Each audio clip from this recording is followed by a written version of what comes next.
Hey everyone, and welcome to Nighttime Stories. I'm here to help you drift off into a peaceful sleep. Let me know where you're watching from. I always love seeing how far these stories reach. Now, get comfortable and relax. We had been talking about getting away for months. Work had been eating both of us alive, and his girlfriend had just finished a brutal semester at school, so the idea of a quiet weekend camping outside Asheville sounded perfect. Nothing fancy, just a couple of nights away from screens and noise. I borrowed an old tent from my cousin. My friend loaded his truck with firewood, and we were off. It felt like something normal, something harmless. The drive out was long enough that the city melted into rolling hills and then into the thick wall of trees. North Carolina forests have this way of swallowing sound, and as soon as we parked at the trailhead, I noticed it. No car noise, no planes overhead, no far-off hum of life. Just the rustle of leaves and the occasional crow somewhere in the distance. I felt the first shiver of nerves but brushed it off. I was not used to quiet like that. We hiked in maybe half a mile to a clearing by a stream. The ground was soft enough for tents, and there was already a rough fire ring of rocks left by whoever had camped before us. It was simple and private, the kind of place you imagine when you think of camping. We set up, made a fire, cracked a few beers, and it honestly felt great. The three of us sat there, trading stories, leaning back against logs, letting the flames do their thing. His girlfriend laughed so hard at one of his dumb impressions that she nearly spilled her drink, and I remember thinking this is exactly what I needed. The first night was easy. We cooked hot dogs on sticks, pretended not to burn marshmallows, and later took turns telling ghost stories. My friend went all out, doing voices and banging on the log beside him for dramatic effect. His girlfriend jumped so hard that she accidentally kicked dirt into the fire, which set off another round of laughter. It was the kind of night that makes you forget about alarms and deadlines and bills. We finally turned in sometime after midnight. The fire had died down to glowing red coals. The stars overhead were sharp, and the woods were just alive enough to be comforting. Crickets, wind, the occasional snap of a twig. I crawled into the tent, zipped myself into the sleeping bag, and listened as their voices faded into quiet breathing. That is when I noticed it. At first, it was nothing more than crunching leaves, like some animal moving nearby. I ignored it, thinking deer or raccoon, but it kept going. Heavy, slow.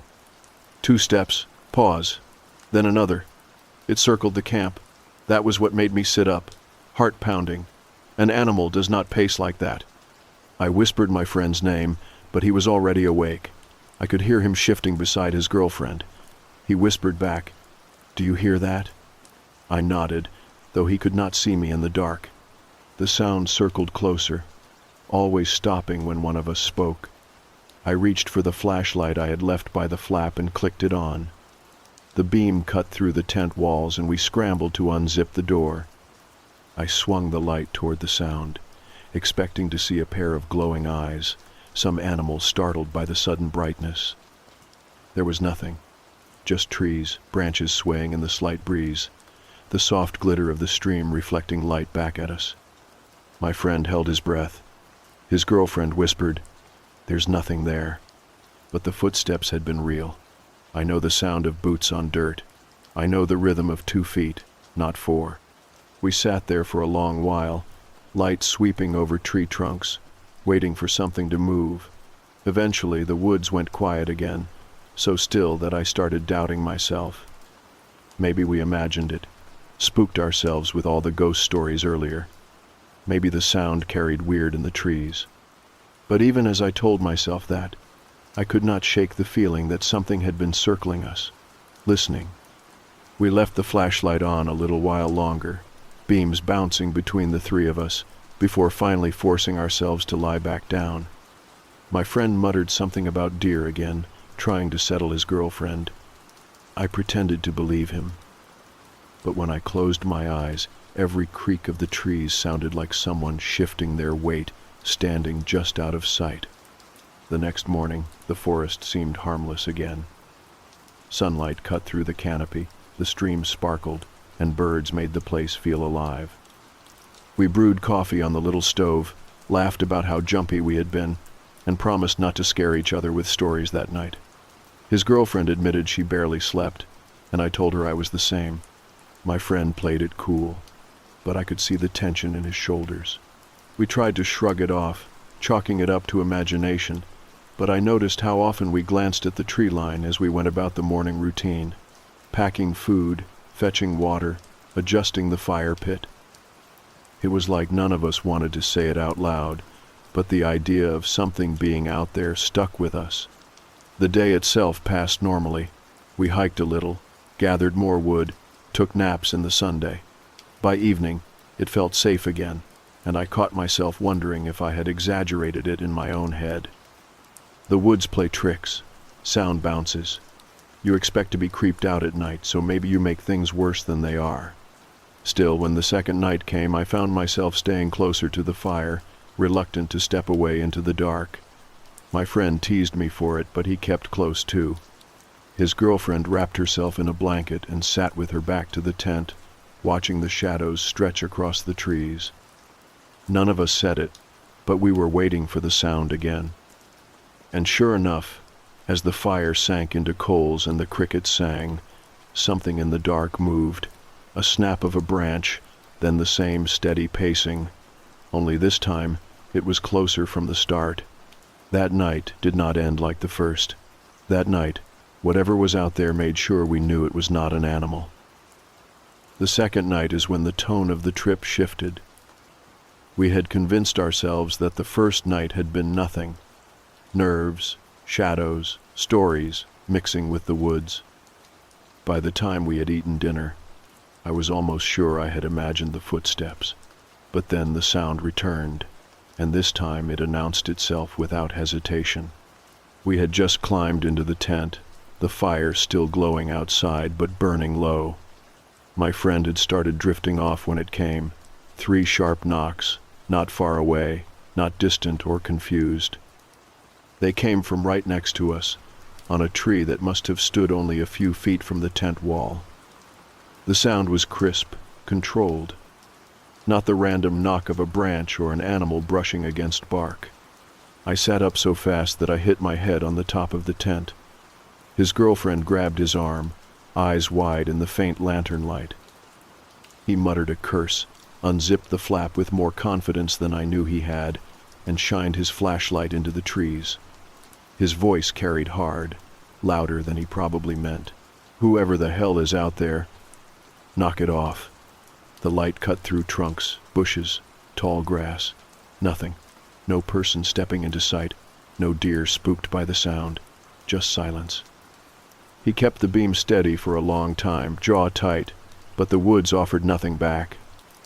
We finally zipped the flap and tried to settle. His girlfriend whispered that maybe someone was messing with us, maybe another camper who had seen our fire. But when I asked her where they were hiding, why they had not gone for our food, why the knocks came so deliberate, she went quiet. The hours dragged after that.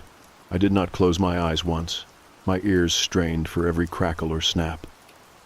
At one point I thought I heard breathing, faint but real, like someone standing just outside the nylon wall. My chest tightened and I held still, not daring to wake the others. It faded, and I kept telling myself I was imagining it. Morning came with heavy relief. Sunlight spilling across the tent felt like an answer, like proof we had survived something. We crawled out one by one, stiff and quiet. My friend stretched and tried to play it off, but I noticed the dark rings under his eyes. His girlfriend stayed close to him, scanning the tree line like she was expecting someone to step out. That is when we saw the fire pit. The night before we had let it die on its own, the logs collapsing into ash. But in the morning, the rocks had been rearranged, not scattered, not kicked by an animal. They had been set into a perfect circle, smooth and precise.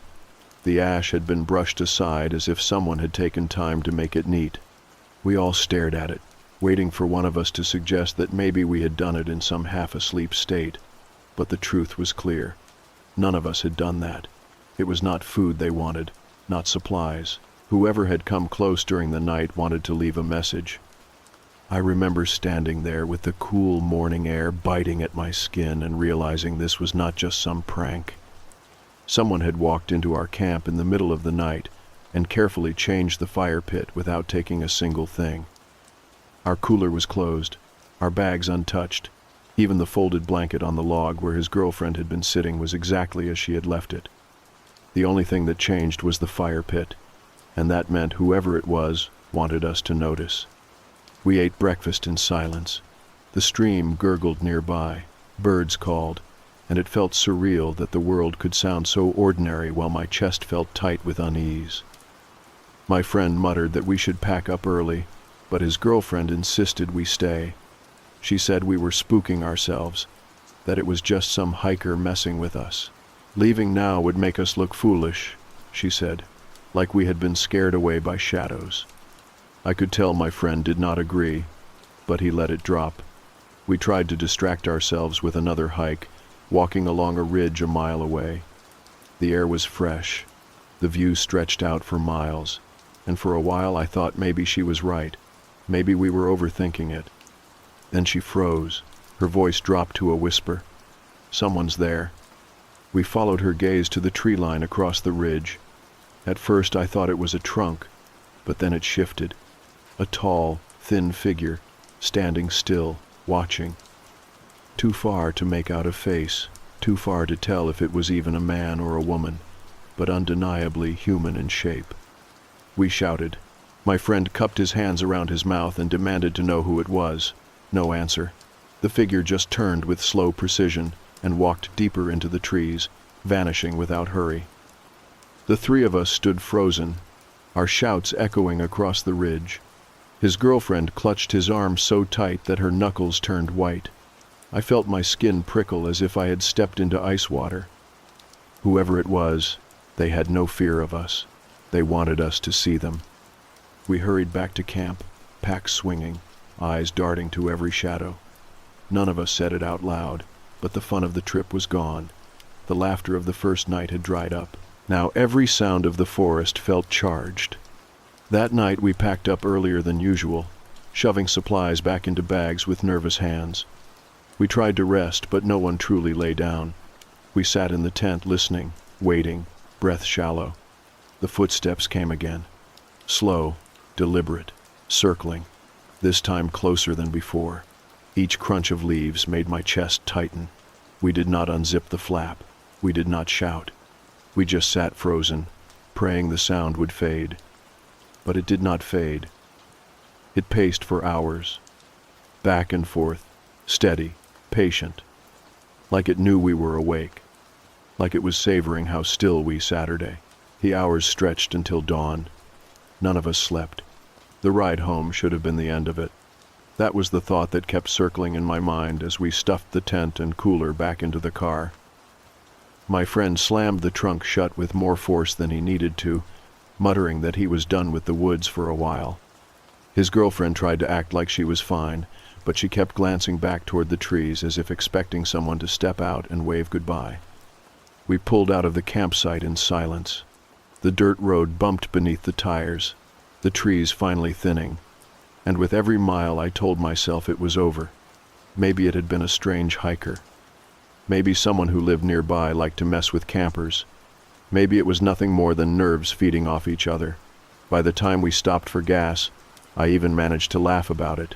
My friend laughed too, though it sounded more like relief than humor. That night, though, any sense of relief died quickly. I woke up at 3 a.m, the kind of waking that feels forced, like someone pulled you out of sleep. At first I did not understand why. My room was dark, my apartment silent. Then it came, 3 knocks, crisp and deliberate, against my bedroom window. The problem was that my bedroom is on the 2nd floor.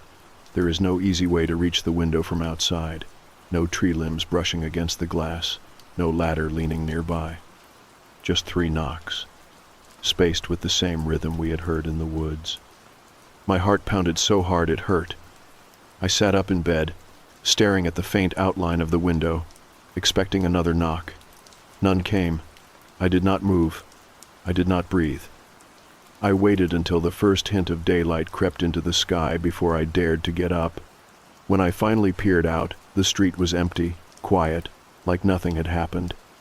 I almost convinced myself it was a dream, some leftover fear from the weekend. But the next morning my phone buzzed with a message from my friend. It said only one thing. "Did you hear knocking too?" My stomach dropped. I called him immediately. His voice was hoarse, tired. He told me he had woken up at the exact same time, 3 in the morning, to the same 3 knocks at his window. He lived across town on the 3rd floor of his building.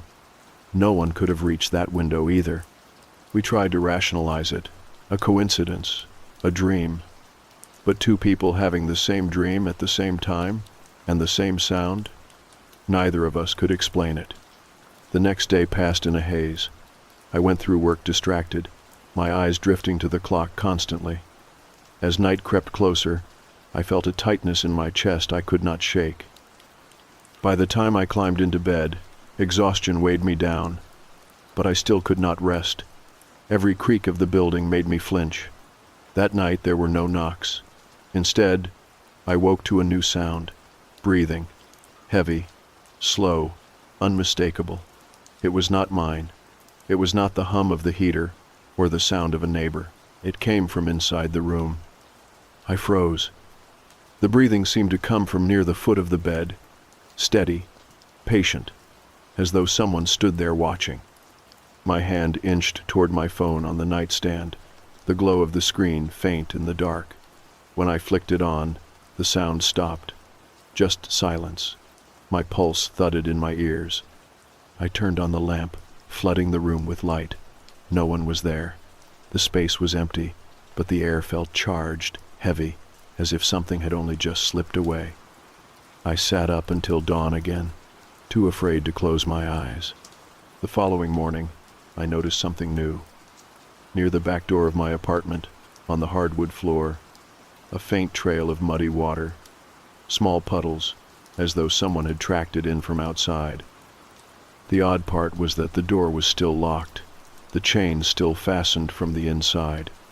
I had not gone out that night, and no one had come in, yet the trail led directly from the door to the window. My dog refused to go near it. She growled low in her throat, her fur standing straight, her body trembling. She would not cross the kitchen, not even for food. I texted my friend, and he sent back something that made my skin crawl. He said his girlfriend had seen someone standing outside their building the night before. A tall figure, unmoving, staring up at their windows. When she called to him to look, it was gone. We met the next evening, the 3 of us sitting in his living room, the lights on bright even though the sun was still up. We swapped everything that had happened since we left the woods. The knocks, the breathing, the puddles, the figure. As we spoke, a terrible realization took shape. It was not just happening to one of us. It was happening to all of us. His girlfriend pointed out the pattern. It came when we were alone. The knocks at night when we slept alone in our rooms. The figure appearing when she was alone at the window. My dog growling when I was the only one awake to hear it. It was like whatever had followed us wanted to separate us, to isolate us one by one. That thought chilled me more than anything. It meant it was deliberate. It meant there was intent behind it. We argued for hours about what to do. Should we call the police? But what would we even say? That footsteps and breathing had followed us from the forest into our apartments. Should we try staying together, never leaving one another alone? But we had jobs, obligations, families. We could not just hole up in one place forever. By the time I left, none of us had an answer. The only thing we agreed on was that we needed to be careful. We promised to check in constantly, to call if anything new happened. But beneath the promises, I could feel our fear growing, gnawing at us. That night, I tried to stay awake, watching TV with every light in the apartment turned on. My dog curled beside me, restless, ears twitching. Midnight passed, 1 in the morning, 2. At 3, the knocking came again. 3 deliberate knocks, this time on the front door. The sound echoed through the apartment, sharp against the quiet night. My dog leapt up, barking furiously at the door, but would not go closer than a few feet. My hands shook as I gripped the bat I kept by the couch. I stepped closer, straining to listen. The knocks did not repeat, but just as I lowered the bat, something else happened. From the other side of the door came the slow, unmistakable sound of breathing. I stood frozen at the door, my grip on the bat slick with sweat, my chest tight with dread. The sound of breathing on the other side was deliberate, heavy, and unhurried, as though whoever or whatever was there knew I was listening. I forced myself to move closer, my dog snarling low beside me but refusing to go any nearer. I pressed my eye to the peephole, bracing for a face to fill it, but there was nothing. Just the hallway stretching empty under the dim glow of the overhead light. The breathing continued, steady and too close, but the peephole showed me no one at all. I stepped back, my pulse hammering in my throat. I thought about calling the police, but what would I even say? That I heard breathing at my door with no one there? They would laugh, or worse, chalk it up to stress. I waited, the bat raised, until the breathing faded like mist dispersing. When it was gone, I realized I had not taken a full breath in what felt like forever. I did not sleep the rest of the night. At sunrise, I checked the door carefully. No mud, no footprints, no sign that anyone had been there. Just a faint condensation, like someone had leaned their face against the wood and exhaled. My stomach churned, and I scrubbed at it with shaking hands until the wood was raw. Later that morning, my phone buzzed with a message from my friend. It said simply, "We need to talk." I drove to his apartment immediately, bringing my dog with me because I could not leave her alone. When I arrived, his girlfriend was pacing the living room, pale and tired, and he was hunched over the coffee table with a piece of paper in front of him. He slid it toward me without a word. It was a photograph. At first I thought it was old, maybe one of those grainy prints from a disposable camera. Then I realized what I was looking at. It was the three of us at the campsite on the first night, sitting by the fire, beers in hand, smiling. But in the background, between the trees, there was something else. A figure, tall, thin, leaning slightly as though caught mid-step. Its face was indistinct, pale and blurred, but the shape of the head and shoulders was unmistakable. It had been there, watching us, and none of us had noticed. "Where did this come from?" I asked, my voice barely audible. His girlfriend swallowed hard. "It was on our doorstep this morning. No envelope, no note, just the photo." My skin crawled. Whoever or whatever had followed us was not just making noise in the night. It was watching, recording, and now it wanted us to know it. We argued about what to do. My friend wanted to go to the police now that we had something physical. His girlfriend insisted it would not help, that no one would believe a blurry figure in a photo. I stayed silent, staring at the image, trying to ignore the gnawing sense that the figure had not just been watching us, but had posed deliberately, knowing one day we would see it. In the end, we did not go to the police. Instead, we made a pact to stick together more often, to fight its attempt to isolate us. We planned to spend nights rotating between our apartments, always in pairs or all three together. We thought maybe if we showed it we would not separate, it might lose interest. That night, they came to my place. We ordered pizza, tried to watch movies, laughed a little too loudly to cover the tension. Every sound outside made us flinch, but nothing happened. By 2 a.m, exhaustion caught up, and my friend dozed off on the couch while his girlfriend took the spare room. I sat in the armchair, fighting sleep, determined not to let my guard down. Sometime around 3, the lamp beside me flickered. Just once, a quick dimming, then steady again. I told myself it was nothing, old wiring. But my dog lifted her head, ears perked, and growled toward the kitchen. I followed her gaze. At first I saw nothing. Then my stomach lurched. The back door was ajar, wide open to the dark. I knew with absolute certainty I had locked it earlier, checked it twice. I grabbed the bat and crept closer, my breath shallow. The night air seeped inside, cold and damp. My dog whimpered and pressed herself against my leg, refusing to go forward. I forced myself to step to the doorway and peek outside. The small patch of yard lay empty under the weak glow of the porch light, but on the wall beside the door, smeared across the paint, were 3 muddy handprints. Too large to be mine, too high to have been made by someone standing flat on the ground. I slammed the door shut and locked it, my hands trembling. My friend came running from the living room, his girlfriend from the spare room, both wide-eyed. I showed them the prints. None of us spoke for a long time. Finally, his girlfriend whispered, "It is not trying to get in, it is already here." Her words sank into me like ice water. She was right. The open door, the handprints, the breathing in my bedroom. It was not breaking in. It was moving through our spaces freely, showing us that locks and walls meant nothing. We did not sleep again that night. We sat together until dawn, the 3 of us silent, drained, every sound amplified by fear. When the sun rose, it felt like a small reprieve, but I knew daylight did not mean safety anymore. The following day, I could not focus at work. My boss asked if I was sick, and I lied, saying yes. All I wanted was to go home, but the thought of stepping into my apartment alone made me nauseous. I lingered in coffee shops, libraries, anywhere with people, until late evening.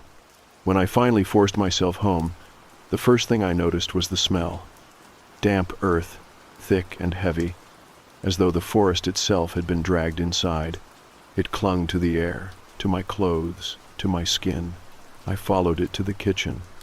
There, on the table, sat another photograph.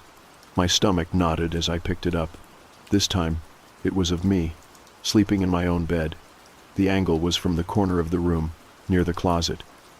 The caption scrawled in faint mud at the bottom read, "I like your new place better." I dropped the photo like it burned. My mind reeled with the impossibility. I lived alone. My door had been locked, yet something had stood in my room and watched me sleep. That night, when my friend and his girlfriend arrived after I called them in a panic, we sat together in the living room once again. None of us needed to say it out loud. Whatever had followed us from the woods had not just come back with us. It had made itself at home. The morning after finding that photograph, I sat on the couch with my head in my hands, the weight of sleepless nights and mounting dread pulling me under. My friend and his girlfriend tried to comfort me, but their faces told me they were just as shaken. None of us wanted to admit it out loud, but it was clear now. This thing was not content to just watch us. It was escalating. My dog barked suddenly, her fur bristling, and darted toward the hallway.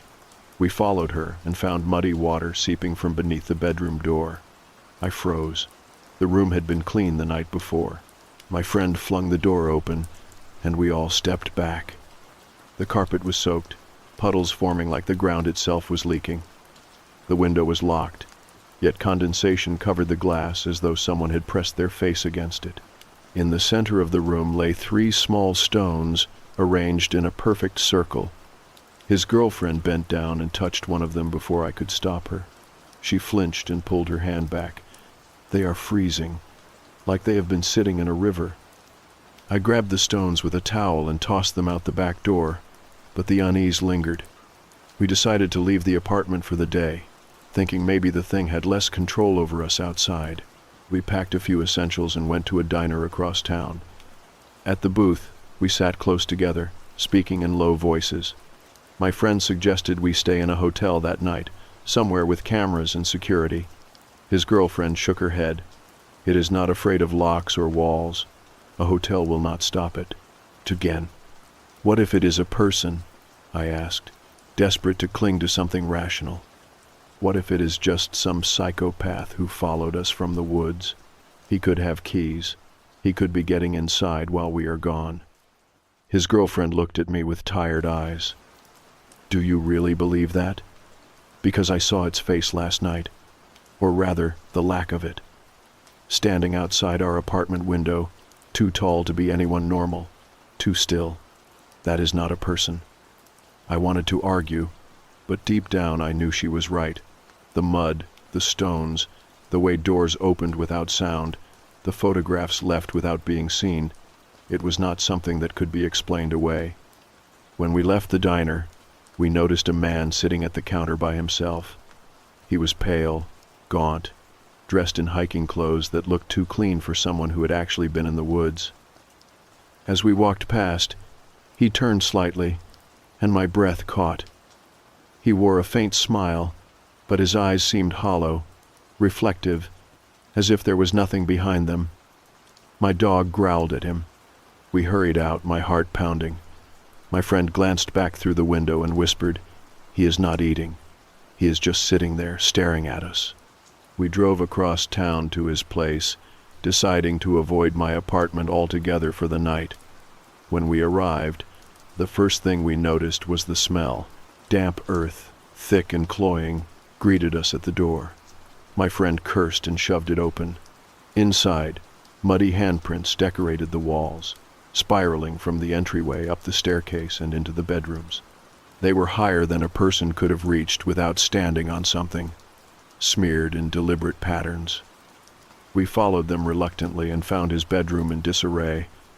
Clothes were scattered, drawers pulled open, the sheets twisted on the bed. On the pillow sat a single folded photograph. My friend picked it up with shaking hands. It was of his girlfriend, taken as she brushed her hair in the bathroom mirror. The angle was from inside the shower.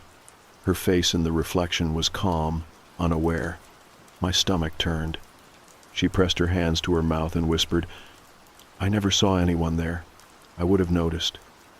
That was the moment we realized there was no outrunning it.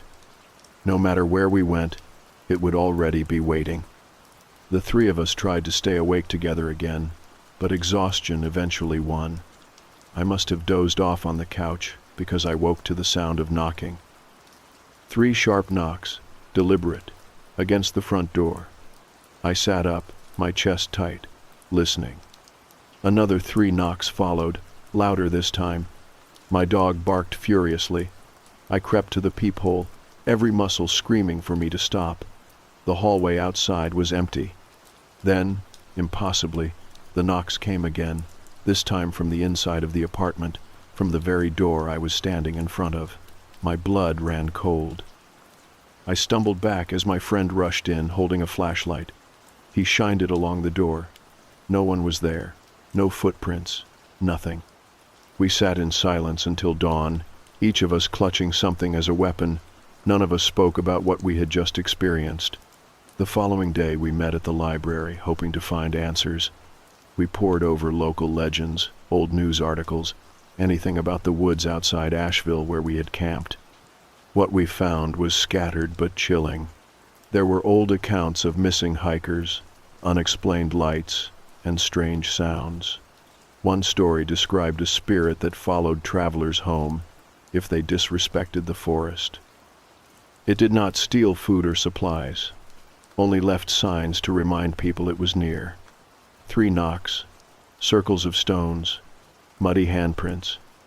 Another account spoke of a figure that could not be seen directly, only in photographs or reflections, a presence that grew stronger the more attention it was given. We sat back from the books, our faces pale. His girlfriend whispered, "We brought it with us. We acknowledged it. That was enough." I wanted to deny it, to cling to some shred of rational thought, but the evidence was too overwhelming. The photographs, the knocks, the handprints, the smell. Whatever it was, it had chosen us. That night, we tried something new. Instead of splitting between our homes, we went to a relative's cabin 2 towns over. We thought maybe if we put distance between ourselves and the woods, it would lose its hold. We arrived before dark, locked the doors, and stayed together in the living room. For a few hours it was quiet. We almost allowed ourselves to believe it had stayed behind. Then, just after 3 in the morning, my phone buzzed with a message from an unknown number. I unlocked it, my hands trembling. It was another photograph. This time, it showed the 3 of us in the cabin, huddled together on the couch, staring at the very phone in my hand. The caption beneath it read, "You cannot run from me." I dropped the phone as though it had burned me. My friend picked it up and read it aloud. His girlfriend began to cry softly, the sound muffled by her hands. We realized then that it did not matter where we went or how far we traveled. It was not bound to the forest anymore. It was bound to us. The cabin felt smaller after that message, as if the walls themselves had shifted closer in the night. None of us spoke for a long time, each of us listening to the silence, waiting for the next sign. I could hear my own heartbeat in my ears. The photograph on my phone left no doubt. It was here with us, unseen but watching, waiting for us to notice it again. When dawn finally broke, we looked like shells of ourselves. My friend paced the room, clenching his fists, muttering that we could not live like this forever. His girlfriend sat in the corner, pale and silent, staring at the boarded windows as if she expected a face to press against the glass at any moment. My dog whimpered at my feet, restless, as though she felt it too. I tried to think of something practical, some step we had not taken. Running had failed, ignoring it had failed, researching it had only made its presence stronger. But I remembered something from one of the old accounts we had read at the library. The spirit, or whatever it was, thrived on fear and attention. It left signs so that people would acknowledge it. Every time we stared, listened, reacted, we were feeding it. I told them what I remembered, my voice trembling but firm. Maybe the only way to end this is to stop playing its game. Stop giving it what it wants. Stop seeing it. His girlfriend shook her head. How do you ignore something that sends you photographs in the middle of the night? How do you ignore handprints on the walls or knocking on the door? You do not let it control you, I said. We have been living in its shadow since that night in the woods. But maybe that is the point. If we stop letting it define our lives, if we refuse to acknowledge it, maybe it has nothing left to hold on to. It sounded fragile, almost foolish, but it was the only path that made sense. We had tried everything else, and each time, it pulled us deeper. My friend rubbed his face and finally nodded. Then we try it, together. No matter what it does, we do not answer. We do not look. We do not give it the satisfaction. That day we returned home. The drive was tense, every passing tree reminding us of where this began, but there was also a strange calm in choosing to fight back, even if that fight was silence. When we arrived, my apartment looked untouched, as if nothing had ever happened. No muddy prints, no stones, no water pooling beneath doors. It felt staged, like the calm before a storm. That night was the test.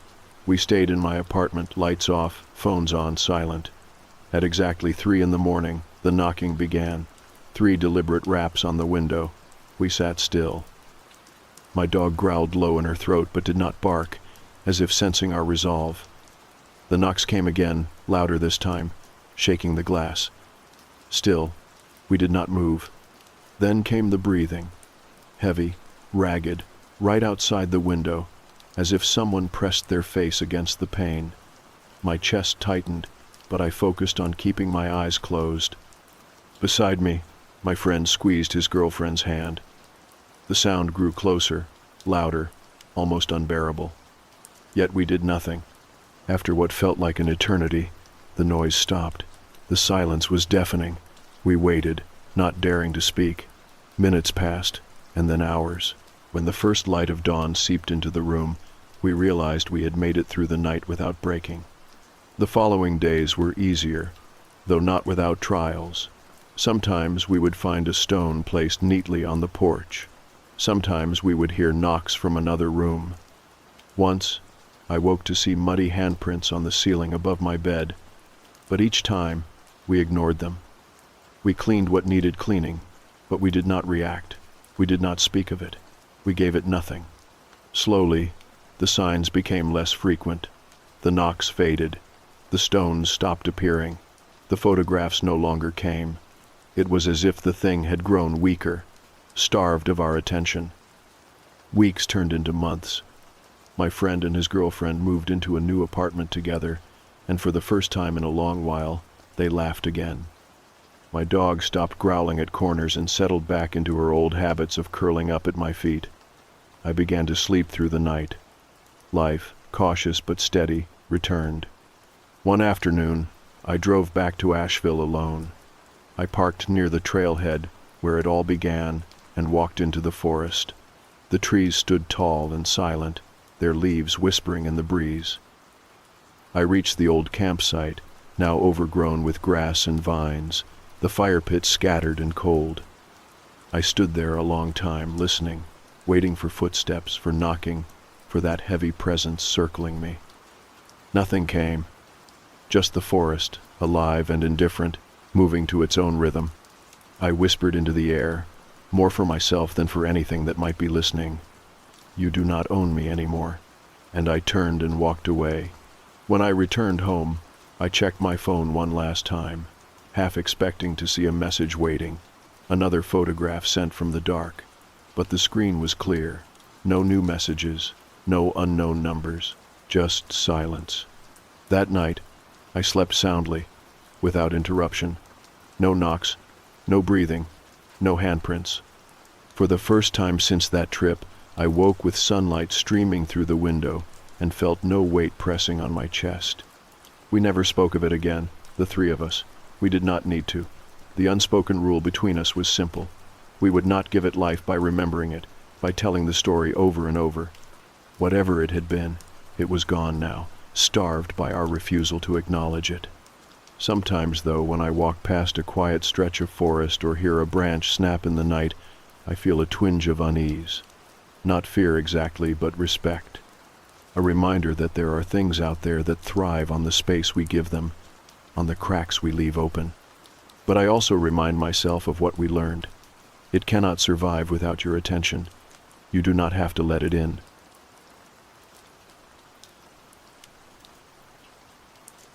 Working the overnight shift at the rest stop on the interstate was not glamorous, but it was steady. Most nights I just sat behind the counter with a half-empty cup of coffee, watching the clock drag its way toward morning. The building itself was a wide rectangle of flickering fluorescent lights, vending machines lined against one wall, bathrooms at the far end, and a few booths where people sometimes ate their sandwiches. The hum of the coolers and the buzzing of the lights were my company. At 2 a.m, it always felt like the world outside had vanished, like the only place that existed was that strip of highway and this building in the middle of nowhere. I had worked enough shifts to know the rhythm. A couple of long-haul truckers would stop for coffee or to stretch their legs, sometimes a family trying to make time on a road trip, now and then a drifter who did not say much. I learned to read the patterns. Most truckers came in quick, grabbed something, and left. Families lingered because the kids needed the bathroom. The drifters avoided eye contact. The graveyard shift had its own quiet logic, and when you worked it long enough, you stopped expecting anything strange. But that night broke the pattern. I remember the exact time because I glanced at the wall clock. 2:13 in the morning. The fluorescent lights overhead flickered all at once, a shudder that sent a sharp crack through the silence. At the same moment, every vending machine hummed loudly, the sound rising together like they had been plugged into something bigger than the grid. It only lasted a second, but the hair on my arms stood up. Machines do not hum like that without a reason. I leaned forward on the counter, squinting toward the glass doors.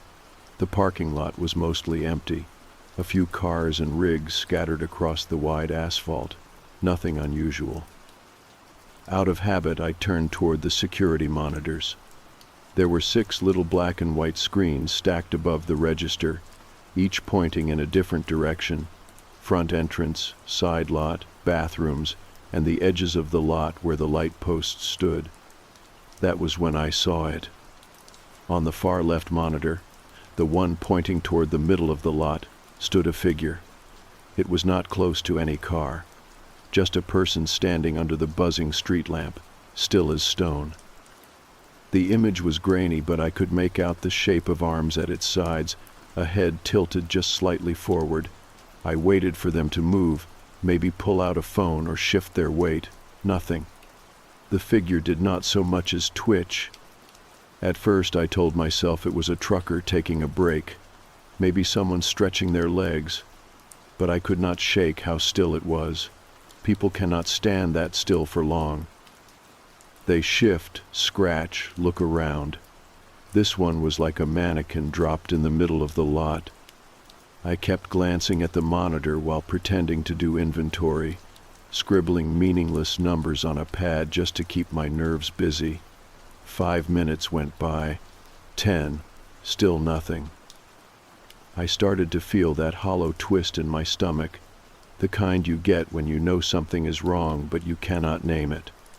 I even tried stepping outside the monitor's angle, leaning toward the glass doors to see if I could catch a glimpse directly.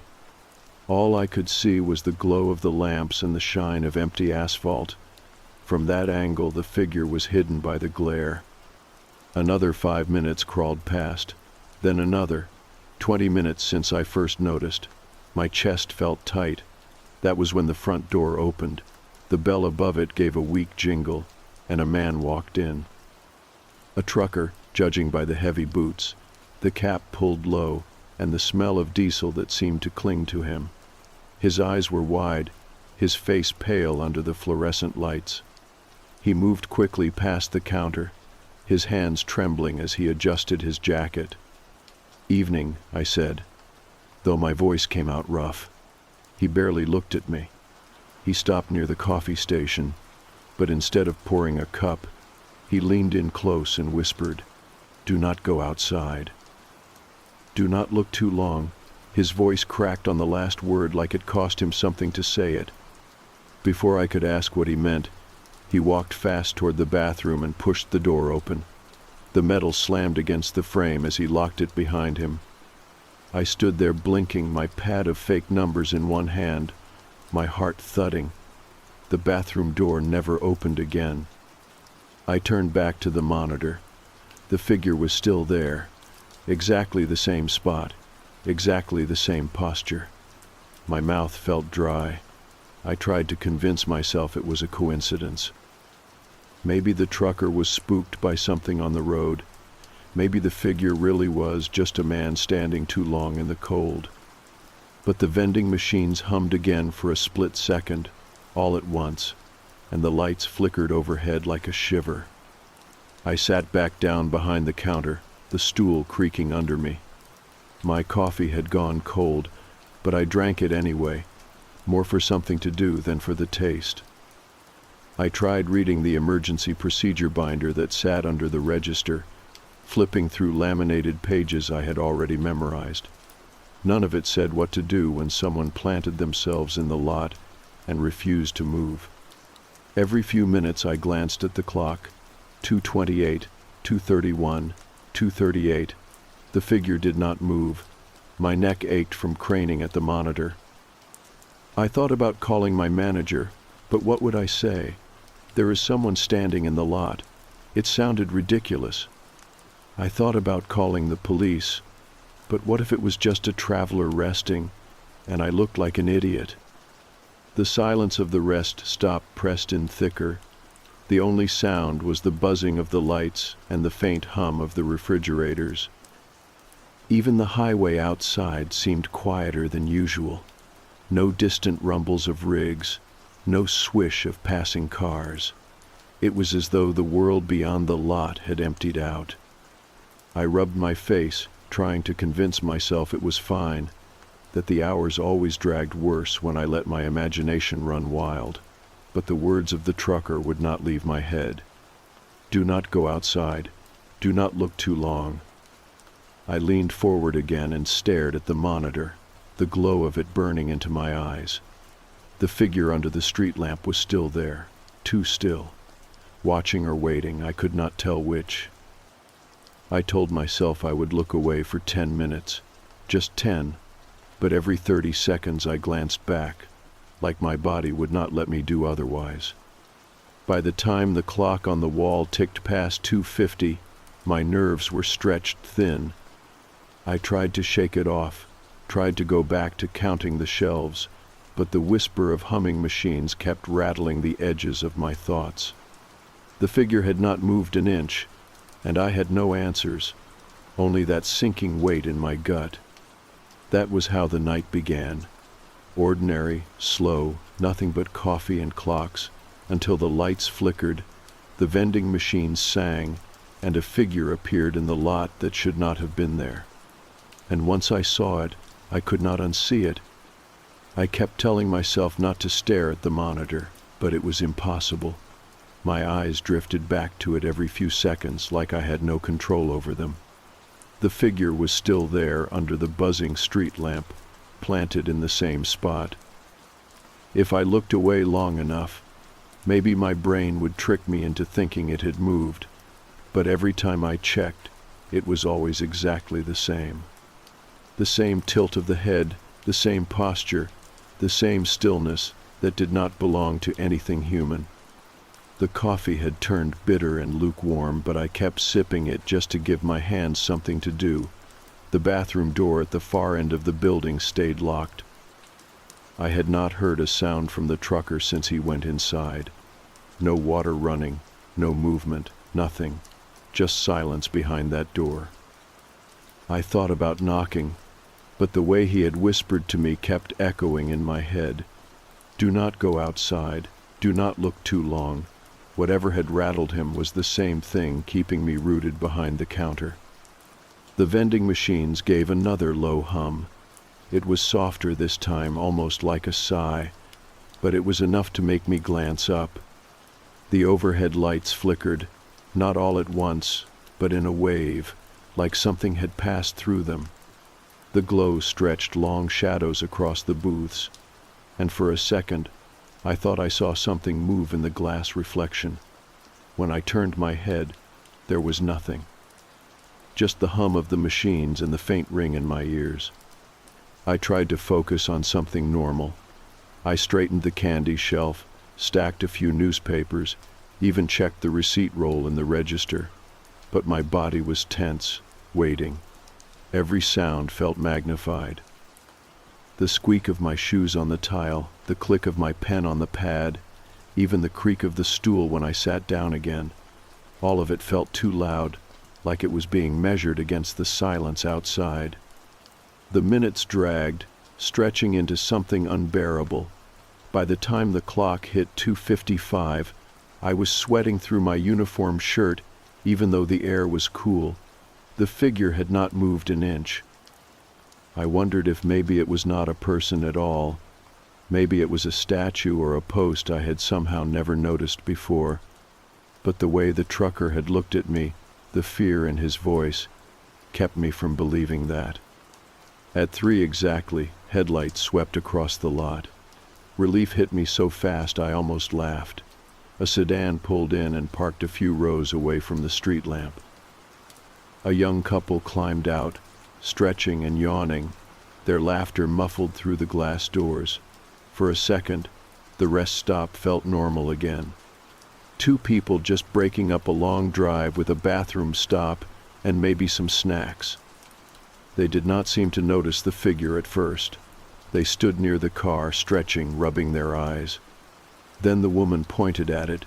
She tilted her head, smiling a little, like she thought it was some kind of decoration. The man laughed, shook his head, and raised a hand in a casual wave. That was the moment my stomach dropped. I pressed forward against the counter, my eyes glued to the monitor. The figure moved, not a step, not a shift, but its head snapped toward them with a speed that looked wrong, like frames skipping in a video. Its limbs bent at odd angles, shoulders jerking unnaturally. The grainy image caught the sudden twist, and in less than a blink, the man was gone. There was no lunge, no strike, no blur across the screen. 1 second he was standing with his arm lifted, and the next he had vanished into nothing. The woman's mouth opened wide, her body arching back in terror. I could not hear her through the glass, but I saw the scream on her face. The sound reached me a second later, muffled and sharp, echoing across the lot. She stumbled backward, her eyes fixed on the figure. The scream cut off mid-breath, sharp as if someone had pressed pause, then silence. I stared at the monitor, my breath locked in my throat. The lot was empty again. The sedan sat quiet with both doors open. The figure stood where it had always been, still under the street lamp, not moving. The woman was gone. The man was gone. Just gone. I pushed away from the counter and stumbled toward the glass doors, my shoes squeaking against the tile. My hand hovered near the handle, shaking. I wanted to fling the door open and run to the car, to see if maybe they were crouched out of sight, or if something could explain what I had just watched. But the words came back again, the trucker's whisper, "Do not go outside." I pressed my forehead against the glass instead, trying to peer into the lot. The lamp buzzed above the figure, the only sound in the empty night. The car sat silent, doors gaping like open mouths. No movement, no sound, nothing.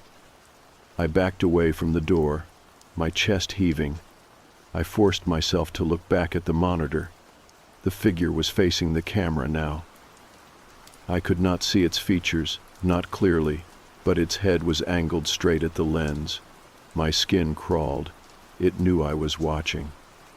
I scrambled back behind the counter and fumbled for the phone, but when I pressed it to my ear, all I heard was static, not a dial tone, not ringing, just a steady hiss that grew louder the longer I held it. I slammed it back down, my hands trembling so badly I nearly dropped it. The vending machines hummed again, sharper this time, like the pitch of an engine revving. The lights flickered, and for a second, every screen on the monitors filled with static. When they cleared, the figure was still there, locked under the street lamp, facing the camera. My reflection on the glass of the monitor looked pale, hollow-eyed. I could not tell where my fear ended and its presence began. The bathroom door was still locked. I turned toward it, desperate for someone else to be real in that moment. I called out, my voice cracking, "Hey, you still in there?" Silence. No shuffle of feet, no creak of the lock. Just silence. The clock on the wall ticked past 3:10, and I realized how tight my grip was on the counter. My knuckles ached, my jaw clenched. I could not sit anymore. I paced the aisle, the beam of my flashlight bouncing across shelves of chips and candy. Every time I passed the front door, I forced myself not to look directly at the lot. The pull to look was too strong, the same way you cannot stop yourself from staring at a fire even when you know it will burn you. I circled back to the monitors. The figure was still staring at the camera. The sedan still sat with its doors open, empty. The trucker was still locked in the bathroom, silent. My throat was dry, my chest hollow. Something had entered this place tonight, and it was not leaving. And I was stuck here until daylight, with nothing but the buzz of the lights and the hiss of static to remind me I had not already vanished too. The silence that followed the couple's disappearance was worse than the scream. At least the scream had been proof that someone else was real, that another living person was sharing the night with me. Once it was gone, I was left with nothing but the buzz of the street lamp, the hum of the vending machines, and the static in my head. I kept staring at the monitors, waiting for something to move, waiting for the man or the woman to come running back into frame. They never did. The car doors were still open. The figure had not taken a step.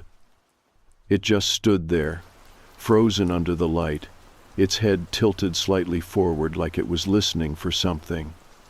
My hands shook as I reached for the phone again. I pressed it to my ear, but it was the same hiss of static. I tried dialing anyway, pressing the buttons until my thumb hurt, but no matter what number I punched in, all I got was that same constant hiss.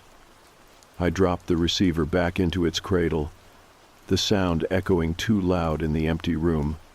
I thought about my cell phone, but it had been dead since the start of the shift. I never remembered to charge it, and now I was regretting every lazy night I had ignored the low battery warning. I tried to think about what a normal person would do. Maybe call the highway patrol. Maybe step outside and wave down a passing car. But the highway was silent. No headlights, no rumbles of 18-wheelers, nothing. It was like the rest stop had been cut out of the world, sealed under a glass dome where nothing could get in or out. My eyes kept drifting to the bathroom door. I wanted to knock, to hear some kind of response, anything that would remind me I was not completely alone. But the memory of the trucker's voice held me back. Do not go outside. Do not look too long. His eyes had been wide, his hands shaking. He had seen something. Maybe he had survived something. Whatever had terrified him enough to bolt into the bathroom and lock the door was the same thing keeping me planted behind the counter. I turned back to the monitors and felt my chest seize up. The figure had turned its head again, not toward the car this time, not toward the lot. It was staring directly at the camera. I leaned closer, squinting at the grainy black and white image. The face was blurred, distorted by the low resolution, but I could feel the weight of its stare pressing through the screen. My own reflection glowed faintly in the glass of the monitor beside it, pale and wide-eyed, and for a sick second I could not tell if the reflection was mimicking me or if it was a fraction off. I staggered back, nearly knocking the stool over, and pressed my hands to my face. My skin was clammy, my breath shallow. I tried to laugh, to tell myself it was just paranoia, but the sound died in my throat. The vending machines gave another sharp hum, and the lights flickered overhead, throwing long shadows across the aisles. That was when I noticed the second figure.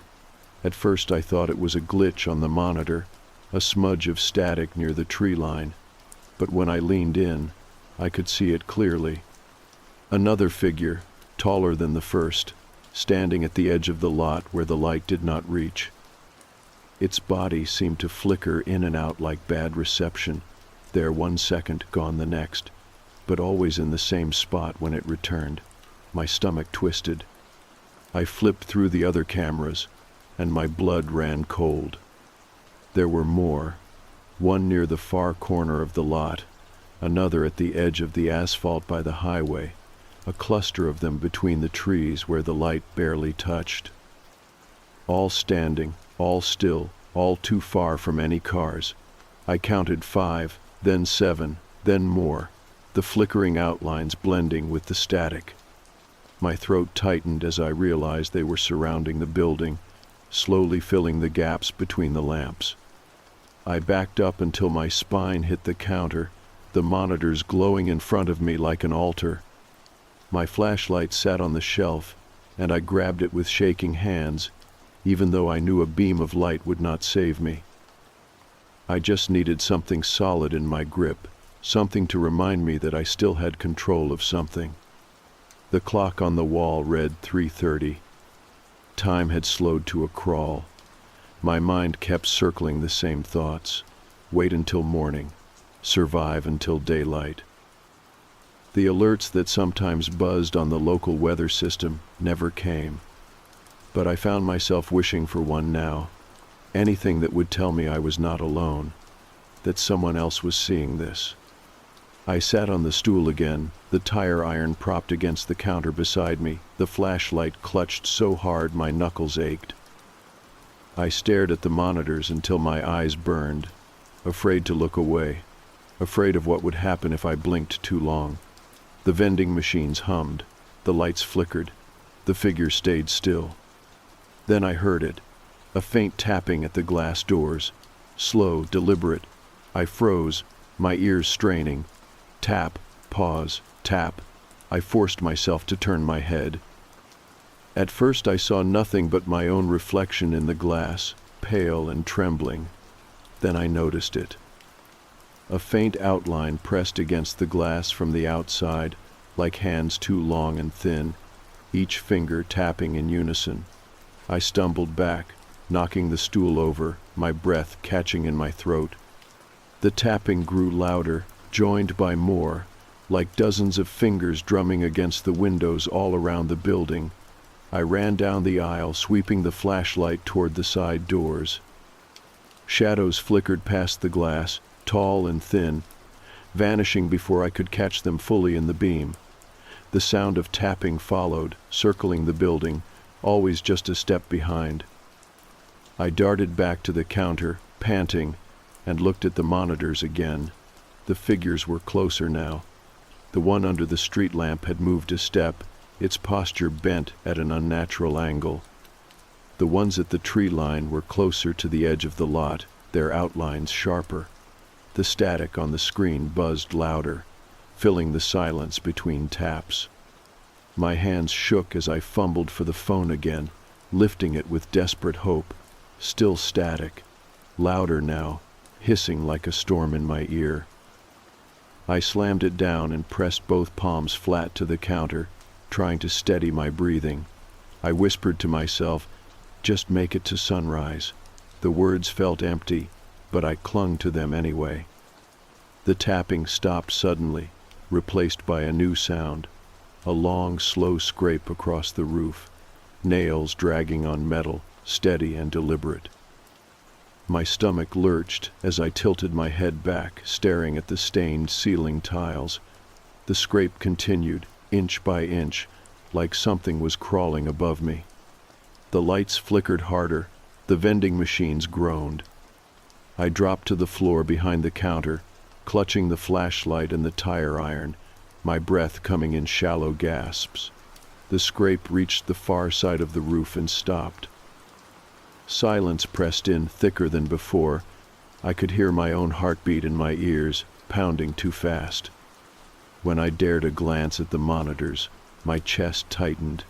Every camera except the one above the counter had gone to static. Only one remained clear, pointing directly at me. The grainy black and white image showed the counter, the flashlight in my hand, the stool overturned, but my reflection in the screen was wrong. It was sitting upright on the stool, staring straight ahead, even though I was crouched on the floor. My breath caught. I shut my eyes tight, whispering over and over that it was not real. But when I opened them again, the reflection had tilted its head toward the camera, and its mouth had opened into a wide, still grin. I pressed myself tighter against the floor behind the counter, the tile cold against my cheek, my knuckles white around the flashlight and the tire iron. The monitors glowed above me, buzzing faintly. I wanted to look away, but the pull was too strong. My eyes dragged upward until I saw it again, my own shape sitting upright in that stool on the screen. It was not me. Its posture was too rigid, its arms too still. The head cocked slightly to the side like it was studying something, and even though there was no sound on the feed, I swore I could feel the grin stretching wider with each flicker of the screen. I squeezed my eyes shut, counting in my head, trying to find any kind of rhythm to anchor myself. 1, 2, 3. The scrape above me started again, a long, deliberate drag of nails across metal. My count faltered. I forced myself to keep going, whispering numbers under my breath. 4, 5, 6. The sound circled the roof, stopping directly above the bathrooms, then moving toward the far wall where the vending machines lined up. A sudden thud echoed through the building, sharp enough to rattle the windows. I flinched so hard my flashlight slipped from my grip and clattered against the tile. The beam spun wild patterns of light across the ceiling until it landed against the row of candy racks. I scrambled to grab it, my hands fumbling, heart hammering in my chest. The tapping started again at the glass doors, dozens of fingers in perfect unison. It felt like they were all keeping time, counting with me. I forced myself up just enough to peek over the counter. The front doors gleamed under the overhead lights, and for a moment I thought they were empty. Then I saw the outlines pressed against the glass. They were faint, like shadows cast without bodies, long arms, elongated fingers, faces without detail, all tapping against the glass in rhythm. I ducked back down, biting my lips so hard I tasted copper. The monitors fuzzed with static, then cleared. I looked up and felt my chest seize. There were dozens of them now. Figures crowded the tree line, the edges of the lot, the shadows between cars. The one under the street lamp had moved again, its limbs bent back at wrong angles, its head still locked on the camera, and now it was not alone. More shapes had joined it, standing under the other lamps, their bodies flickering in and out like bad reception. My stomach twisted as I realized the lights themselves were dimming, shrinking the circles of safety they cast. The scrape on the roof grew heavier, like weight dragging across metal. Dust sifted down from the ceiling tiles, catching in the beam of my flashlight. I backed into the corner of the counter, pulling my knees tight to my chest. My breath came fast and shallow, every sound amplified in the silence between scrapes. The clock ticked to 3:45. I had no idea how I was going to make it to sunrise. I thought of calling for help again, but the memory of the static in the phone made my skin crawl. I thought of the trucker in the bathroom, silent since the moment he locked himself inside. I thought of the couple who had vanished in a blink, their sedan still sitting with both doors open, like they had been erased mid-breath. I thought of my reflection on the screen, grinning when I was not. I whispered to myself, barely audible over the scrape of nails and the tapping at the glass. Just stay alive, just until daylight. The words felt thin, like paper shields against a storm, but I kept saying them anyway. Then the lights overhead went out, not a flicker this time. They died all at once, plunging the building into black. My flashlight beam was the only light left, its narrow circle shaking wildly as I whipped it across the counter and aisles. The tapping grew louder, surrounding the building, echoing off every wall. I could not see the monitors anymore, but I could still hear the faint buzz of static. My reflection was out there in the dark, smiling in silence. I crawled across the floor, keeping the flashlight trained on the glass doors. The outlines pressed closer, their shapes more solid now. I could see the bend of their arms, the tilt of their heads, the long fingers dragging against the glass. They were not shadows anymore. They were something worse. I grabbed the tire iron and held it tight in one hand, my palms slick with sweat. I knew a piece of metal would not matter against whatever these things were, but the weight steadied me. It reminded me I was still here, still human, still mine. I aimed the flashlight at the bathroom door, hoping, begging for some sign of the trucker. Still nothing. No sound, no movement. Just the locked door and the silence pressing behind it. The scrape above shifted to pounding, heavy, deliberate thuds, like fists slamming against the roof in rhythm with the tapping at the glass. My chest rattled with each impact, my ears ringing. I pressed the back of my head against the counter and shut my eyes tight, whispering my own name over and over like a prayer. When I opened them again, the flashlight beam landed on the glass doors. My stomach turned to ice. The outlines had faces now, not detailed, not human, but stretched ovals with mouths gaping open. I could not see teeth, just endless black, but I could feel the soundless screams pressing through the glass. My breath caught, and for a second I thought I was going to black out. Then my phone buzzed. I nearly dropped the flashlight in shock. I pulled it from my pocket with shaking hands. The screen glowed red with a local alert. The words burned into my eyes. Do not exit the building. Do not acknowledge them. Survive until daylight. The tapping stopped. The pounding stopped. Silence crashed down so sudden it rang in my ears. I clutched the phone, my thumb frozen above the screen. I did not know if the alert was real, if it had come from any system I could trust, but it was something. It was proof I was not imagining this. Proof someone else knew. The vending machines hummed again, louder than before, their lights flickering in sync. The glass rattled in the doors as if something had tested it once, then let go. I raised the flashlight higher, my hand trembling, and whispered into the empty room. "I will survive until daylight." My voice sounded foreign, raw, and cracked, but it was the only thing I had left to hold on to. The clock on the wall ticked to 4. Every second felt like an eternity. I crouched behind the counter, gripping the tire iron, the flashlight, and the phone like lifelines.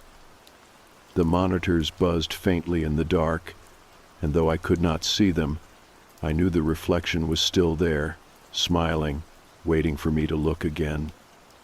I kept my eyes on the doors instead, watching the faint glow of the street lamps outside. The figures stood at the edges, frozen now, patient. My breath slowed, though my chest still ached.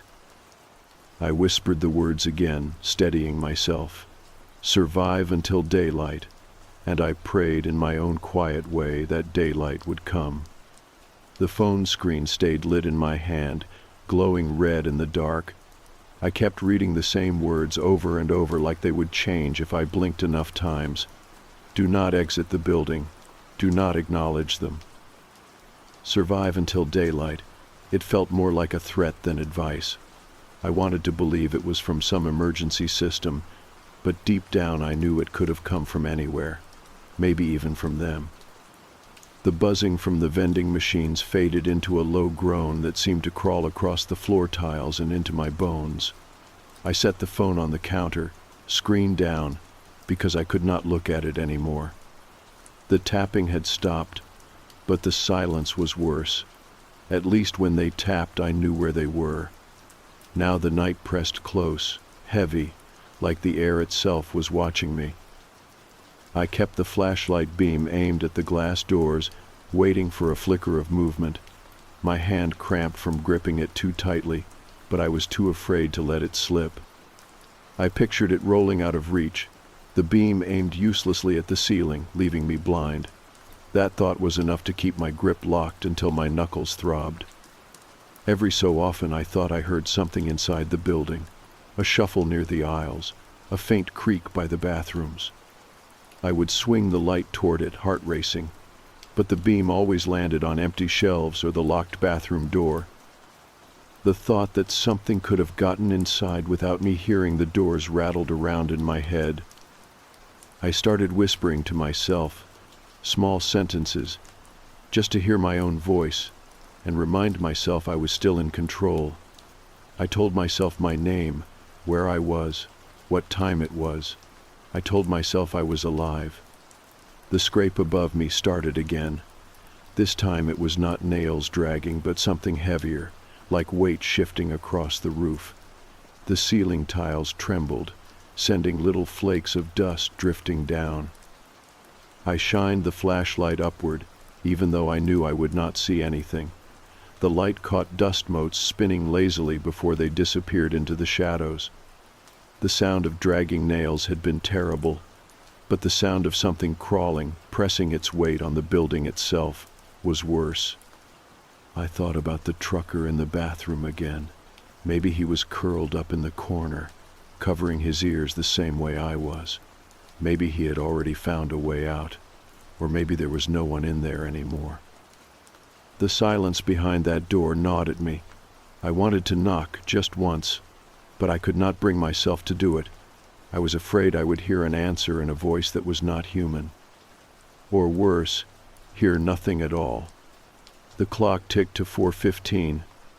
I had no way of knowing if the batteries were right, if the time had slipped or frozen while I was trapped here, but the steady tick was the only proof I had that time was still moving forward. I told myself I just had to last a little longer.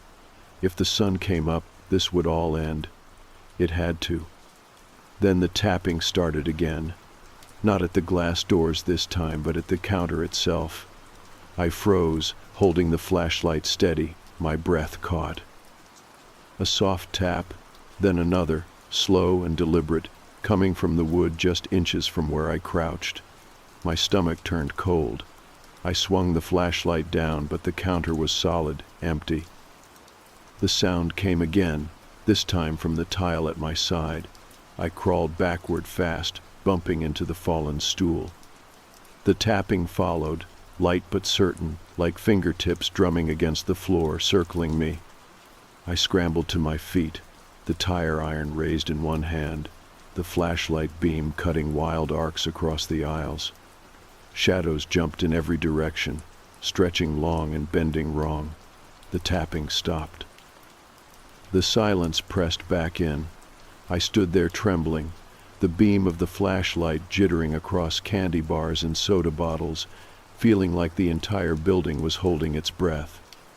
A new sound replaced it, a voice, faint, muffled, coming from the bathroom. My chest clenched so tight I could hardly breathe. It was the trucker, or at least it sounded like him. His voice shook, quiet, but I could make out the words, "Help me, please, I cannot get out." I staggered toward the bathroom, my flashlight trembling in my grip. The door was still closed, the lock still bolted. I pressed my palm against it and whispered, "Are you in there?" The voice came back immediately, sharper this time. "Let me out. Open the door." Something was wrong. His voice was too flat, too steady. I leaned my forehead against the door, my eyes squeezed shut. My chest screamed for me to turn the lock, to let him out, but every part of me knew it was wrong. No one could stay that quiet for this long and then suddenly speak as if nothing had happened. No one's voice echoed like that through a solid door. I whispered, "Say something else." Silence. Long, dragging silence. Then, in the exact same tone, the voice repeated, "Say something else." My stomach dropped. I stumbled backward from the door, nearly tripping over my own feet. The flashlight beam shook across the tiled floor as my breath came fast and ragged. My eyes stung and I realized I was crying without noticing. The voice called again, louder this time, pounding against the inside of my skull. "Let me out, let me out, let me out." Over and over, the same words, the same cadence, the same pitch, like a recording looped too many times. I pressed both hands over my ears, but the words bled through. I backed away, whispering to myself, "It is not real. It is not him. Do not listen." The vending machines buzzed louder, the lights flickered, and the pounding on the roof grew frantic, shaking the ceiling tiles. The voice from the bathroom rose in volume, screaming now, each repetition sharper than the last. "Let me out, let me out, let me out." I dropped to my knees behind the counter, clutching the tire iron to my chest, my flashlight clattering to the floor beside me. The beam rolled, landing on the far corner where the monitors still glowed faintly. My reflection stared back from the black and white screen, still sitting upright on the stool, its mouth moving in sync with the voice from the bathroom. The realization hit me like a blow. It was not just outside. It was here, inside the building, inside the cameras, inside the voice behind the locked door. My body shook, my breath tearing in and out, but I forced myself to whisper over the pounding, over the screams, over the static. "I will survive until daylight." The clock ticked to 4:30. The building trembled with noise, but I kept whispering the words, clinging to them as if they were the only thing keeping me real. I pressed my back against the counter, my eyes locked on the faint glow of dawn that I swore was starting to creep into the sky outside. If I could just hold on a little longer, maybe the sun would burn it all away. The clock on the wall ticked toward 5, its second hand dragging in steady clicks that were the only thing keeping me tethered to the idea that time was still real. My body trembled from the pounding on the roof and the screams echoing from the bathroom door, but some small corner of my mind kept whispering back at me, Just make it until daylight. Hold on." The voice behind the bathroom door was still screaming the same phrase in the same tone over and over. "Let me out, let me out, let me out." Each repetition sharper, like a blade against my ears. My reflection on the monitor mouthed the words in perfect sync, grinning wider with each loop. I had stopped covering my ears. There was no point. The words were not coming through the air anymore. They were already inside my skull. I gripped the tire iron so hard my hand went numb. My flashlight had rolled against the counter, its beam catching the glass doors. For the first time in what felt like hours, I realized the figures outside were not moving anymore. They stood still in their places under the street lamps and at the edge of the lot. Their mouths were still open, but the tapping had stopped. The pounding on the roof slowed, then faded completely. The only sounds left were the groan of the vending machines and the steady repetition of the voice behind the bathroom. Something in me snapped. I could not listen to it anymore.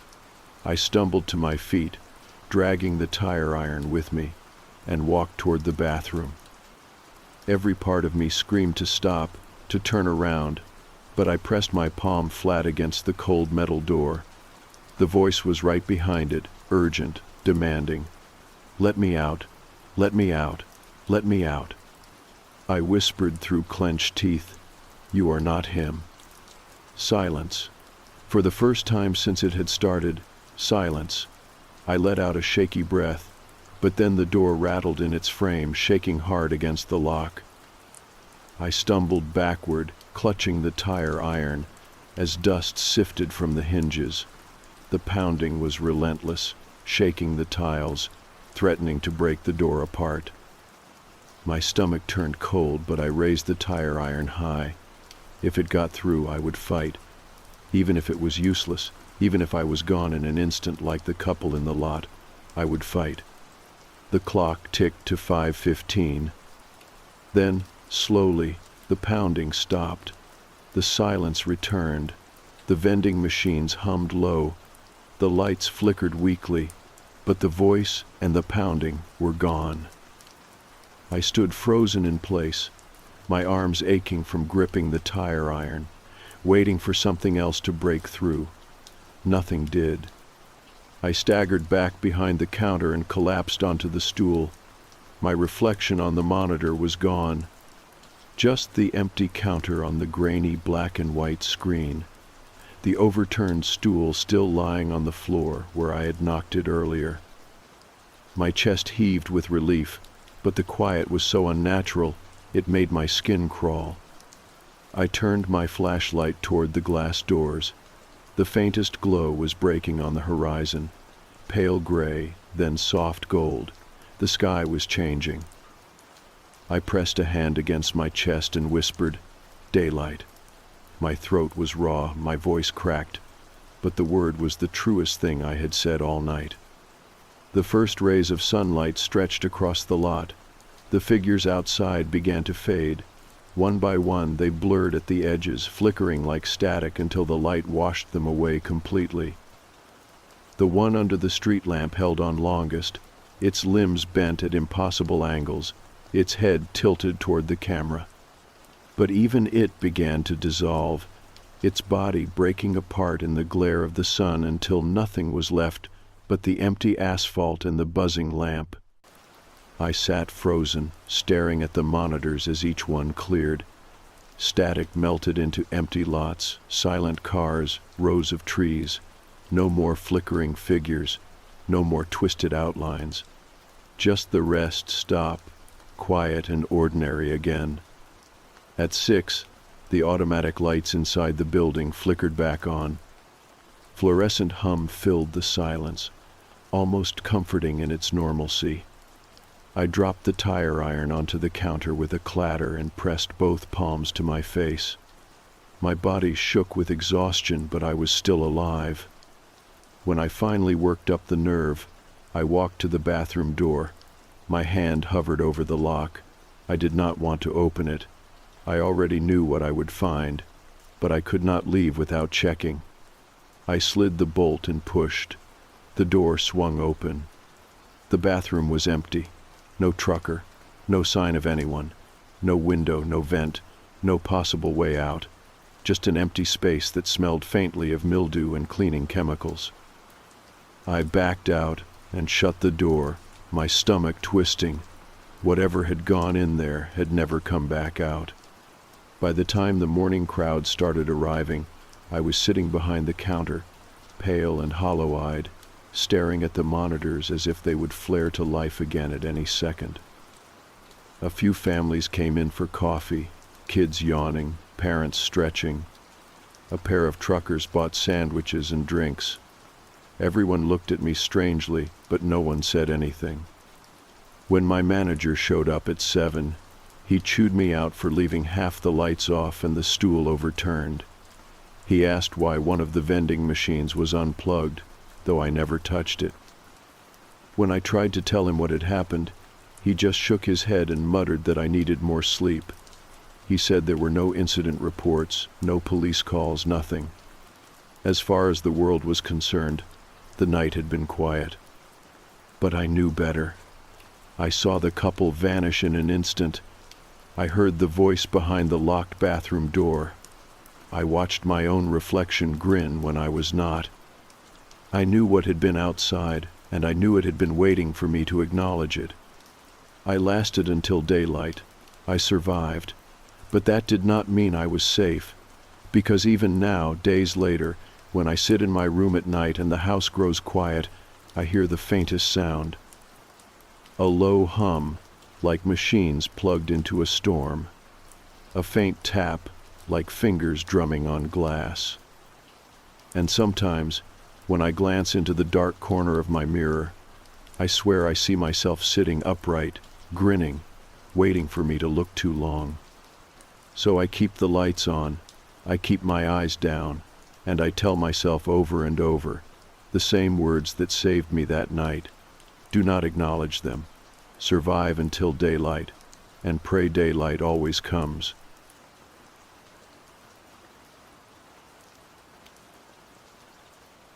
I always thought my dad's job was the kind of boring secret adults keep, because explaining it would take too long. When anyone asked, he said research facility, then he changed the subject to weather or groceries, and the smile he wore meant the rest of us should let it go. He left just before sunset most nights and came home near dawn, smelling like cold air and lemon soap from the garage sink. Sometimes I would catch a glimpse of a badge clip on his belt, and he would slide his hand over it like it was nothing, just another pocket thing, the way other dads carry old receipts. I told myself that was normal. He did not talk about the place. At dinner he asked about my grades, about the neighbor who parks too close to our mailbox, about whether the dog still chewed the same corner of the rug. If the news mentioned anything near the hills outside town, he turned the volume down and asked who wanted more rice. My mom would meet my eyes and smile in a way that said later, then later never came. When he died, everything got quiet in a way that felt wrong. The call came just before sunrise. Careful voice, careful words, nothing solid enough to hold. The funeral happened fast. Men I did not know stood near the back with their hands folded and their faces polite, and when my aunt asked about a report, one man said there would be no report. The cemetery smelled like wet grass and gasoline from the machine they used to close the ground. My mom sat small under the tent and held my hand like it was a railing on a steep stair.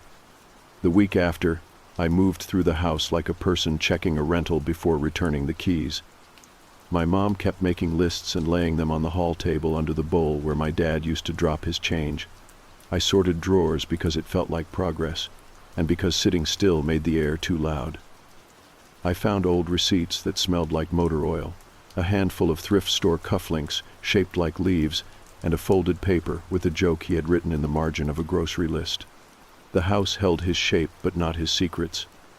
I found the badge 2 weeks later, in the bottom of his nightstand under a deck of cards and a roll of quarters wrapped in paper. A small square of dull glass sat in the center. There was no logo, no name, nothing to signal pride or allegiance, only a scatter of tiny scratches along one edge like it had met cement more than once. I turned it over in my hand until the glass collected the fog from my breath. I did not tell my mom I had it. That night I could not sleep. I lay on top of the covers with a paperback open to the same page for a long time while the house made its familiar ticking noises. When my phone buzzed, I flinched so hard the book slid to the floor. The sender line was a mess of letters that looked like someone had typed with a fist. There was no subject. The message was 3 short lines. The first line was my name. The second line was a tangle of place words and numbers that felt like coordinates even though I did not read them out loud. The third line said, "It is coming." I stared until the screen dimmed and woke it again, and stared some more. I told myself it was spam. I deleted it, flipped the phone face down, and tried to read again. The phone buzzed. Another message from the same nonsense name, same empty subject, new long tangle, same last line. I walked a slow circle through the kitchen and touched my palm to the cool counter and watched the porch light make a pale oval on the steps. I did not open the door. The third message arrived while I was trying to turn the sound off. This time there was a fourth line. It said, "Do not ignore this."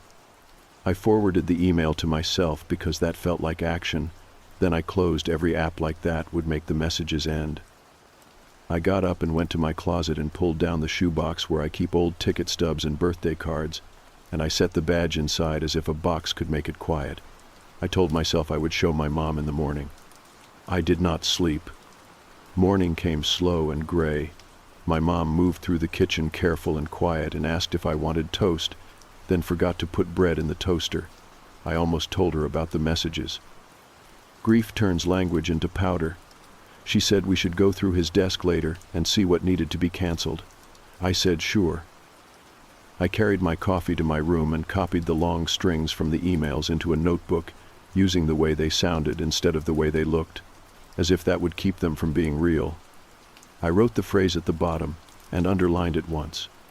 By late afternoon I had convinced myself to breathe like normal again. I put the notebook on the shelf and set the badge on top of it because pretending to be organized is one way to feel less helpless. I watched terrible television with my mom until the porch light clicked on and the sky turned the color of a bruise. When my phone buzzed again, I knew it would, even before I picked it up. The message had my name in the first line. The second line named the road that curls behind the hills outside town. The third line gave a time written out in words for the following night. The last line said, "Bring what you found." I stood there with the screen glowing on my hand until my arm ached. My mom called from the living room and asked if I wanted tea. I said yes, and put the phone face down and said nothing else. When I went to bed, I set the badge on the nightstand and turned it so the glass square faced the ceiling. It did not light up, but lying there, I felt certain of one small thing. Whatever my dad had kept away from us all those years had found a way to step into the room anyway, and it had learned my name. The next day felt like it stretched longer than normal, even though nothing out of the ordinary happened. I went through the motions, ate what my mom put in front of me, nodded at the right times when she talked about bills and the garage door that was sticking again, but my head was somewhere else. I kept thinking about that last email, the one that told me to bring what I found. The words replayed in my head in a rhythm I could not shake. Bring what you found. The badge was still on my nightstand. I had left it there, sitting on top of the notebook, with the coordinates and phrases I had copied down. Every time I walked into the room, my eyes went straight to it. It did not glow or hum or do anything strange, but it felt like it was watching me all the same. The glass in the middle reflected just enough light that it almost seemed alive. I tried to shove it in the shoebox again, but I ended up pulling it back out within minutes. Hiding it felt worse than having it in plain view. By the time evening came, I was already making excuses to myself. I told myself I was just going for a drive, that there was nothing wrong with clearing my head. I told myself I was curious about the hills because Dad used to vanish there every night, and it was normal to want to see where he worked. I told myself I was not really listening to an anonymous email written in broken text, but when I slipped the badge into my jacket pocket and grabbed my keys, I knew the truth. I was going exactly where it wanted me to go. The road behind town curled like a question mark, narrow and lined with trees that leaned too close together.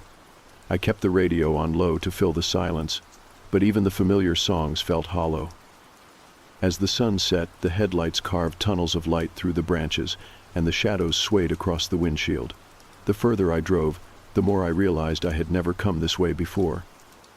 It was strange, considering how close it was to home, how much space Dad must have crossed every night. The coordinates I had copied into the notebook led me toward a chain-link fence that rose out of the dark like it had been waiting for me. There were no signs, no lights, just a stretch of metal topped with wire. The air smelled faintly metallic, like rain on aluminum. I pulled the car to the side and cut the engine. For a moment, the silence pressed in hard, broken only by the ticking of the cooling engine. My hands shook as I reached into my pocket and pulled out the badge. When I pressed the glass square against the gate, something clicked. A sound like a lock disengaging rolled through the metal, and the fence shuddered slightly before a narrow panel swung inward. No keypad, no code, no guard, just the badge and the gate giving way. I stood there staring, the cold night air sinking into my jacket, waiting for alarms or shouts. Nothing came. Only the dark road leading deeper into the trees. I told myself again that I could turn back. No one knew I was here. My mom thought I was at a friend's. I could get back in the car and drive home and drop the badge in the river on the way. I almost did. But then my phone buzzed, the screen lighting up with a new message. I opened it with stiff fingers. The message had only 3 words: "Keep going now." So I stepped through the gate. The path on the other side was paved, but cracks ran through it, weeds pushing upward. The trees pressed tighter overhead, blocking most of the moonlight. I walked fast at first, then slowed when the shadows felt too thick. Every few yards I looked back, but the gate had already disappeared into the dark. The sound of my shoes on the pavement felt loud, too loud. When the facility came into view, I stopped cold. It looked abandoned, at least from the outside. A squat concrete building stretched across the clearing, the windows dark and coated in dust. The air smelled stale, like old water and rust. I half expected ivy to be climbing the walls, but the concrete was bare. No guards, no cars, no sound. Just a hollow shell waiting in the middle of nowhere.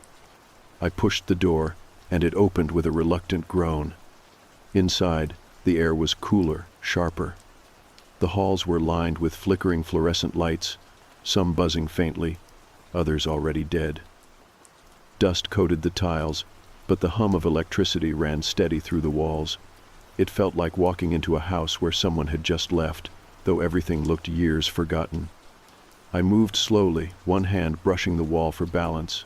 Every corner opened to another stretch of hall, each one the same. I passed empty offices with overturned chairs, stacks of yellowing paper spilling across the floor, a break room with a half-open fridge that smelled like rot, a locker room with doors ajar, metal clangs echoing when I bumped them. It was empty, but not silent. I could hear a low, steady hum beneath everything, like a machine hidden deep inside the walls. At the end of one hall, a door stood slightly open, a faint glow spilling out. My pulse jumped. I pushed the door wider and stepped inside. The room held rows of computers, screens covered in dust. Most were dark, but one still glowed, faint lines of code scrolling downward. I wiped my sleeve across the glass, the dust smearing instead of clearing. In the middle of the screen, one line blinked in red. Unknown sky object detected. Seek cover. The words hit me like a punch. I stared at them until my eyes blurred. Then I pulled out my phone. At that exact moment, a notification slid across the screen. New message. The sender was the same nonsense string. The subject was empty. The body was one sentence. Unknown sky object detected. Seek cover. I dropped the phone before I even realized my hand had let go. It clattered against the floor, the glow lighting the dust. My throat felt tight, like the air had thickened. I bent down and grabbed the phone, holding it too tight, staring at the message as though a second look might change the words. The hum in the walls grew louder, pressing against my ears. I glanced around the room, expecting movement in the corners, but nothing stirred. only the steady glow of the monitor and the red blinking text. I backed out slowly, my steps uneven, every instinct in me screaming to leave, but my body still carrying me deeper instead of out. I told myself I would only look one more room, just to see if there was anyone here, just to know. The words on the screen still pulsed in my head. Unknown sky object. Seek cover. I tried not to think about what that meant, what my dad had been doing in this place every night. I told myself I was imagining the pressure that had started building in the back of my skull. But as I walked, the hum followed, deeper and louder, and the air seemed to bend with each step. I should have left then. I should have turned around and run for the gate. Instead, I kept walking, deeper into the halls, the badge heavy in my pocket, the messages glowing in my hand. The hallway narrowed as I moved further in, the hum pressing harder against my ears. I told myself I would take one last look, one last door, and then I would leave. But every time I reached the end of a corridor, there was another turn, another dim light buzzing overhead, another sound that pulled me deeper. The air smelled metallic, faintly burnt, like wires singed just out of sight. I kept touching the wall with the tips of my fingers, partly to keep my balance, and partly to remind myself that I was still here, still in one piece. The first sign that someone had been here more recently than I thought was the lab coat hanging from a hook on the wall. It was too clean, too white. Dust clung to everything else, but not this. The sight made my chest tighten. I touched the fabric lightly, half expecting it to be warm, but it was cold, damp in spots. I dropped it back onto the hook and stepped away fast.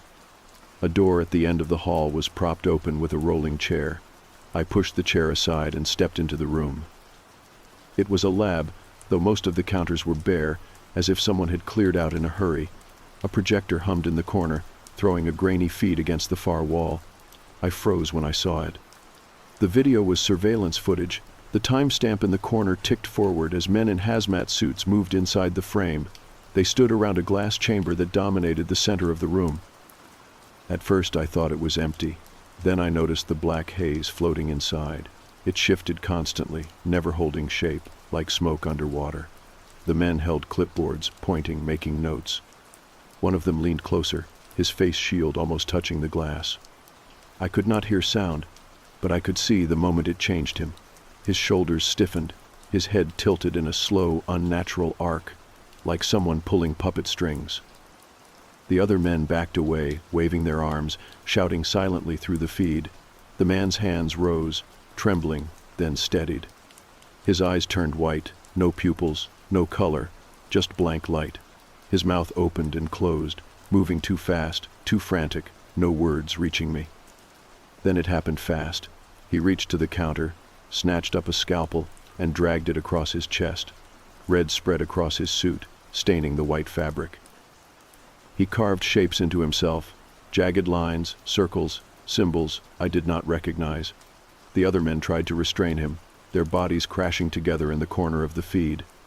The image stuttered, then cut to static.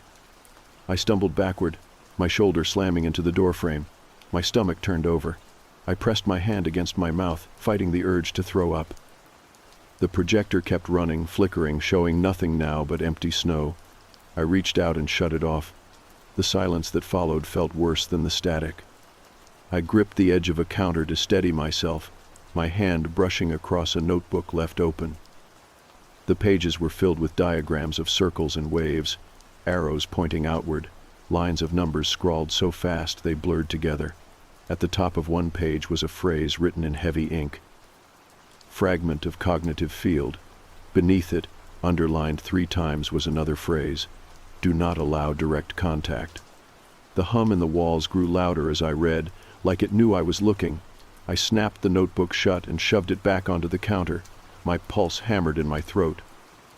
I told myself I had seen enough, that this was the point where I turned and ran.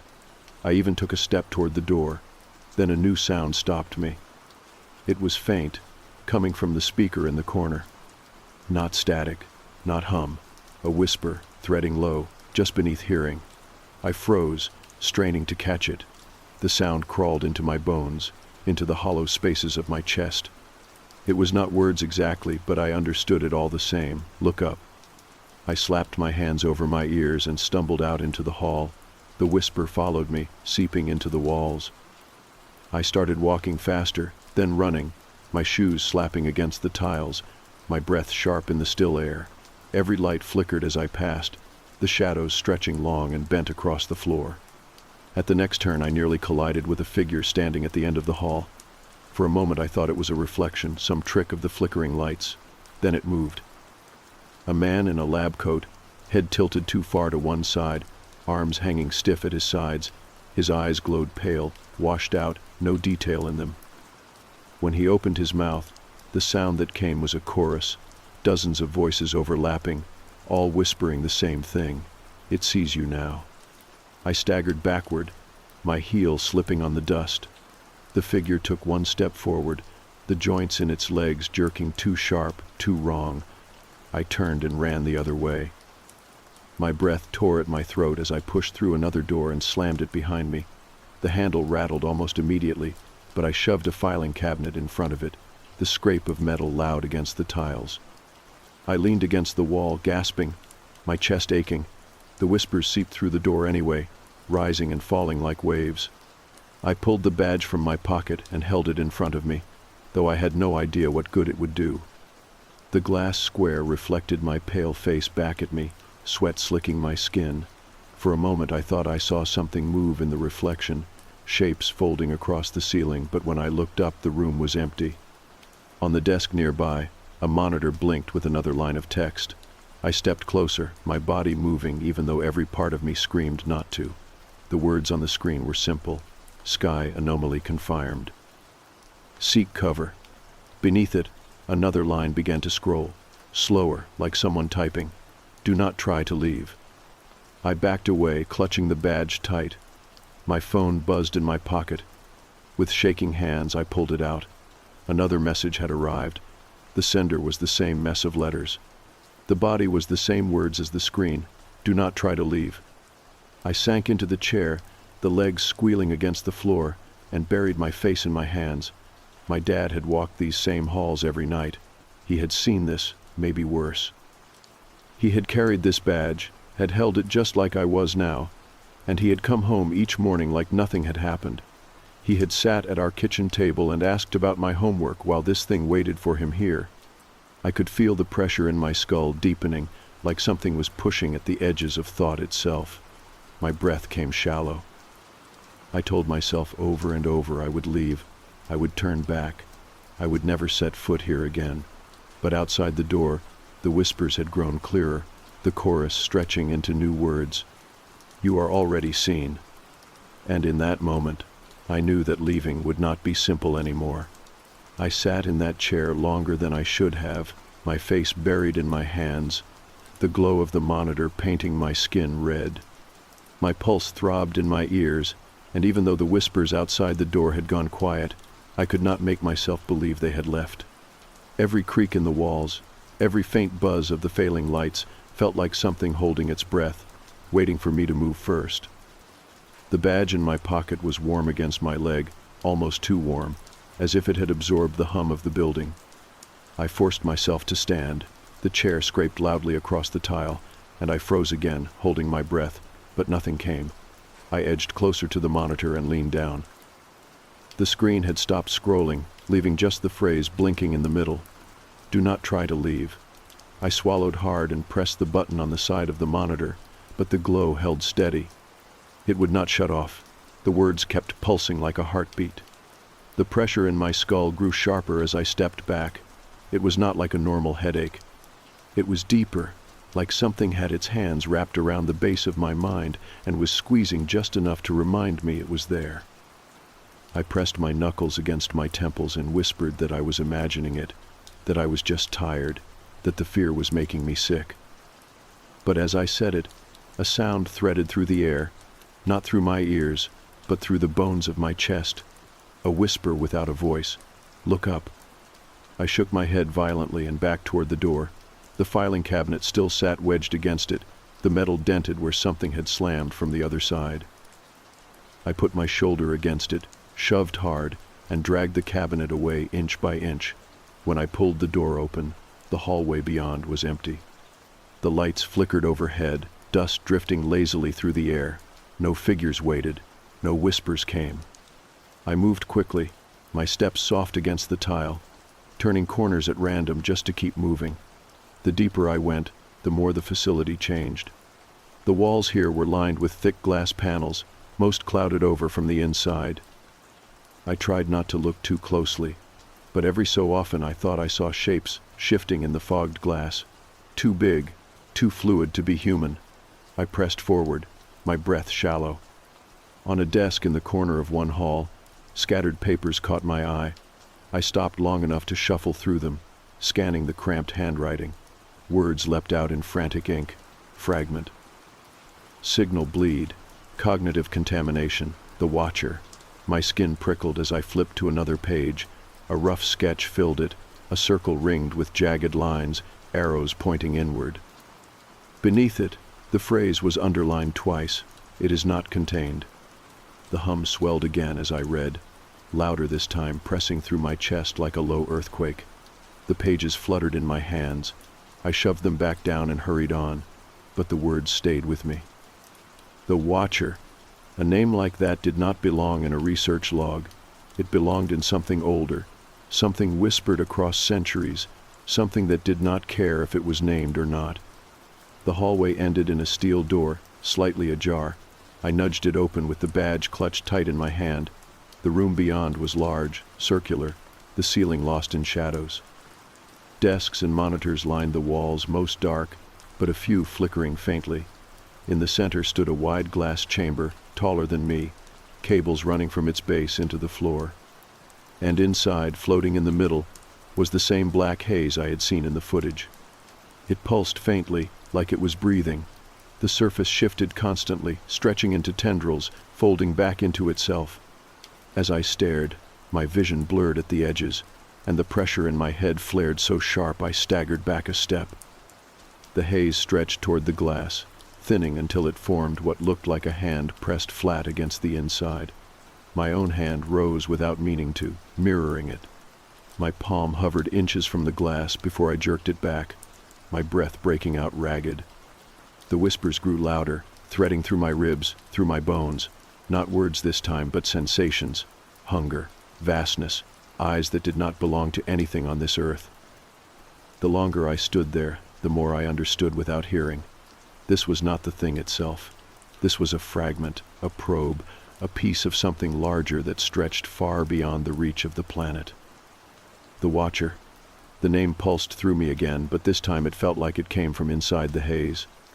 I stumbled back until my shoulder hit the doorframe. My mouth moved before I could stop it, whispering words I did not know. Symbols flickered behind my eyes, the same ones the man in the footage had carved into his chest. I clenched my fists and pressed them hard against my thighs until the pain pulled me back. The haze shivered, folding violently in on itself, and the glass rattled in its frame. I ran. The hallways twisted endlessly. My legs ached. My breath tore at my lungs, but I kept moving. The whispers followed, softer now, coaxing. Look up, look up. I bit my tongue until I tasted blood. I would not, I could not. My dad had walked these halls for years. He must have fought the same whispers, the same pressure, the same pull. And then one night, it took him anyway. I pushed through another set of doors and found myself in a room filled with papers strewn across the floor. The desk drawers hung open, empty. On the wall behind the largest desk, a corkboard sagged under the weight of tacked notes. I stepped closer, my hand trembling as I traced the papers. They were written in my dad's handwriting. Each page was crowded with words and numbers, but the tone was different from the research notes. These were not observations. These were warnings. It does not stop watching. The sky is not empty. Every night it bends closer. One page was filled edge to edge with the same phrase repeated over and over. It hears thought. I sank into the chair, my hands shaking as I gathered the pages. At the bottom of the pile, I found a worn notebook with his name written in the corner. Inside were entries written in uneven strokes. I was not hired as a researcher. I was hired as a warden. We are not studying it. We are distracting it. The facility is not a lab. It is a lighthouse. I turned page after page, the handwriting growing more frantic. It is awake now. The stars are bending. The fragment is not stable. And on the last page, scrawled so violently the ink tore holes in the paper, was one final line. No escape. We are already inside it. My breath caught, and the papers slipped from my hands. I stared at the words until they blurred, the pressure in my skull pulsing with each heartbeat. The watcher was not approaching. It was not coming from outside. It was already here, already wrapped around us. I shoved the notebook into my jacket and stood on unsteady legs. The whispers swelled again, laughing this time, echoing through the halls in my father's voice. It sees you now. I stumbled back toward the door, the badge clutched so tight it cut into my palm. I knew then why Dad had never talked, why the facility had been hidden, why the funeral had been quick. It was not about secrecy. It was about containment, about keeping the rest of us blind for as long as possible. But the blindfold had slipped, and I had seen enough to know. The sky above was no longer ours, and the longer I stayed, the more I understood the truth. There would be no rescue, there would be no warning. There was only the watcher, and it had already noticed me. The notebook in my jacket felt heavier than it should have, like the words written in it carried weight beyond paper and ink. Every step I took echoed in the empty halls, but the whispers inside my head were louder than the sound of my shoes. I kept hearing the last page, the frantic scrawl that said there was no escape, that we were already inside it. I wanted to tear the page out, to burn it, to make it not exist, but I could not bring myself to open the cover again. I kept moving, though I had no plan where to go. Every hallway looked the same. The fluorescent lights buzzed and flickered above me, some going out entirely when I passed. I counted my breaths to keep calm, but they came too fast, uneven. The badge in my pocket grew hot against my leg, as if the closer I got to the heart of the facility, the more alive it became. At one turn I froze. A figure stood at the far end of the hallway. At first I thought it was just another lab coat left hanging on a hook, but then it tilted its head too far to one side and stepped forward. My stomach dropped when I saw the face. It was my dad's. His eyes were pale, almost glowing, his expression slack, his mouth hanging open. When sound came from it, it was not his voice. It was dozens of voices layered together, broken and jagged, saying the same thing over and over. It sees you now.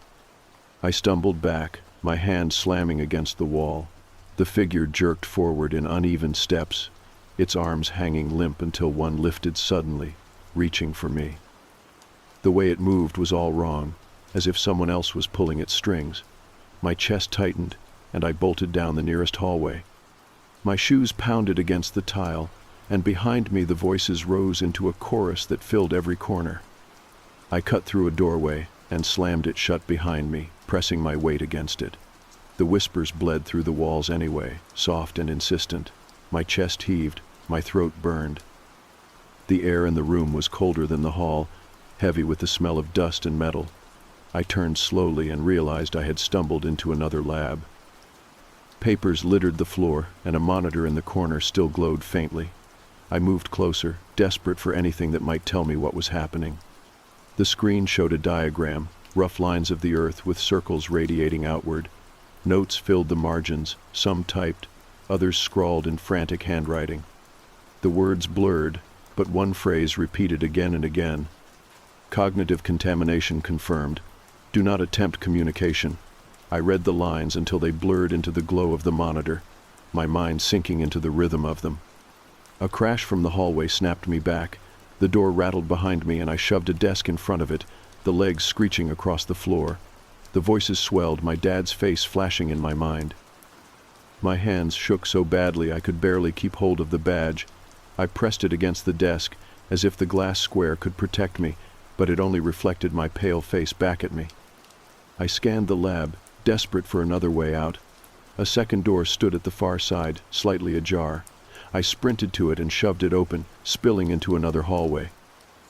This one was darker, the lights mostly dead. My breath came in ragged gasps. my ears ringing with every step. The whispers followed, softer now, but closer.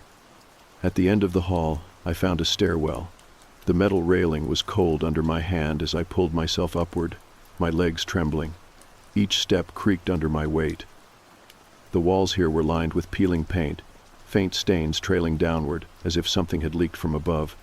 I climbed until my legs burned, the badge swinging heavy in my pocket. The stairwell opened into another corridor, this one narrower. A faint red light pulsed ahead, steady and slow, like a heartbeat. I followed it, though every step made my stomach twist. The light came from an emergency lamp mounted above a door marked Control.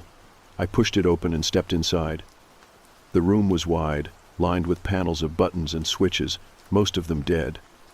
In the center stood a bank of monitors, each one flickering faintly. Some showed static, others blank screens. One monitor, though, glowed steady. The image was of the sky. Not the normal sky, not stars scattered across black. The stars were moving, folding, blinking in patterns like eyes opening and closing. I staggered forward, my knees almost buckling. The longer I stared, the more the stars shifted into shapes that should not exist.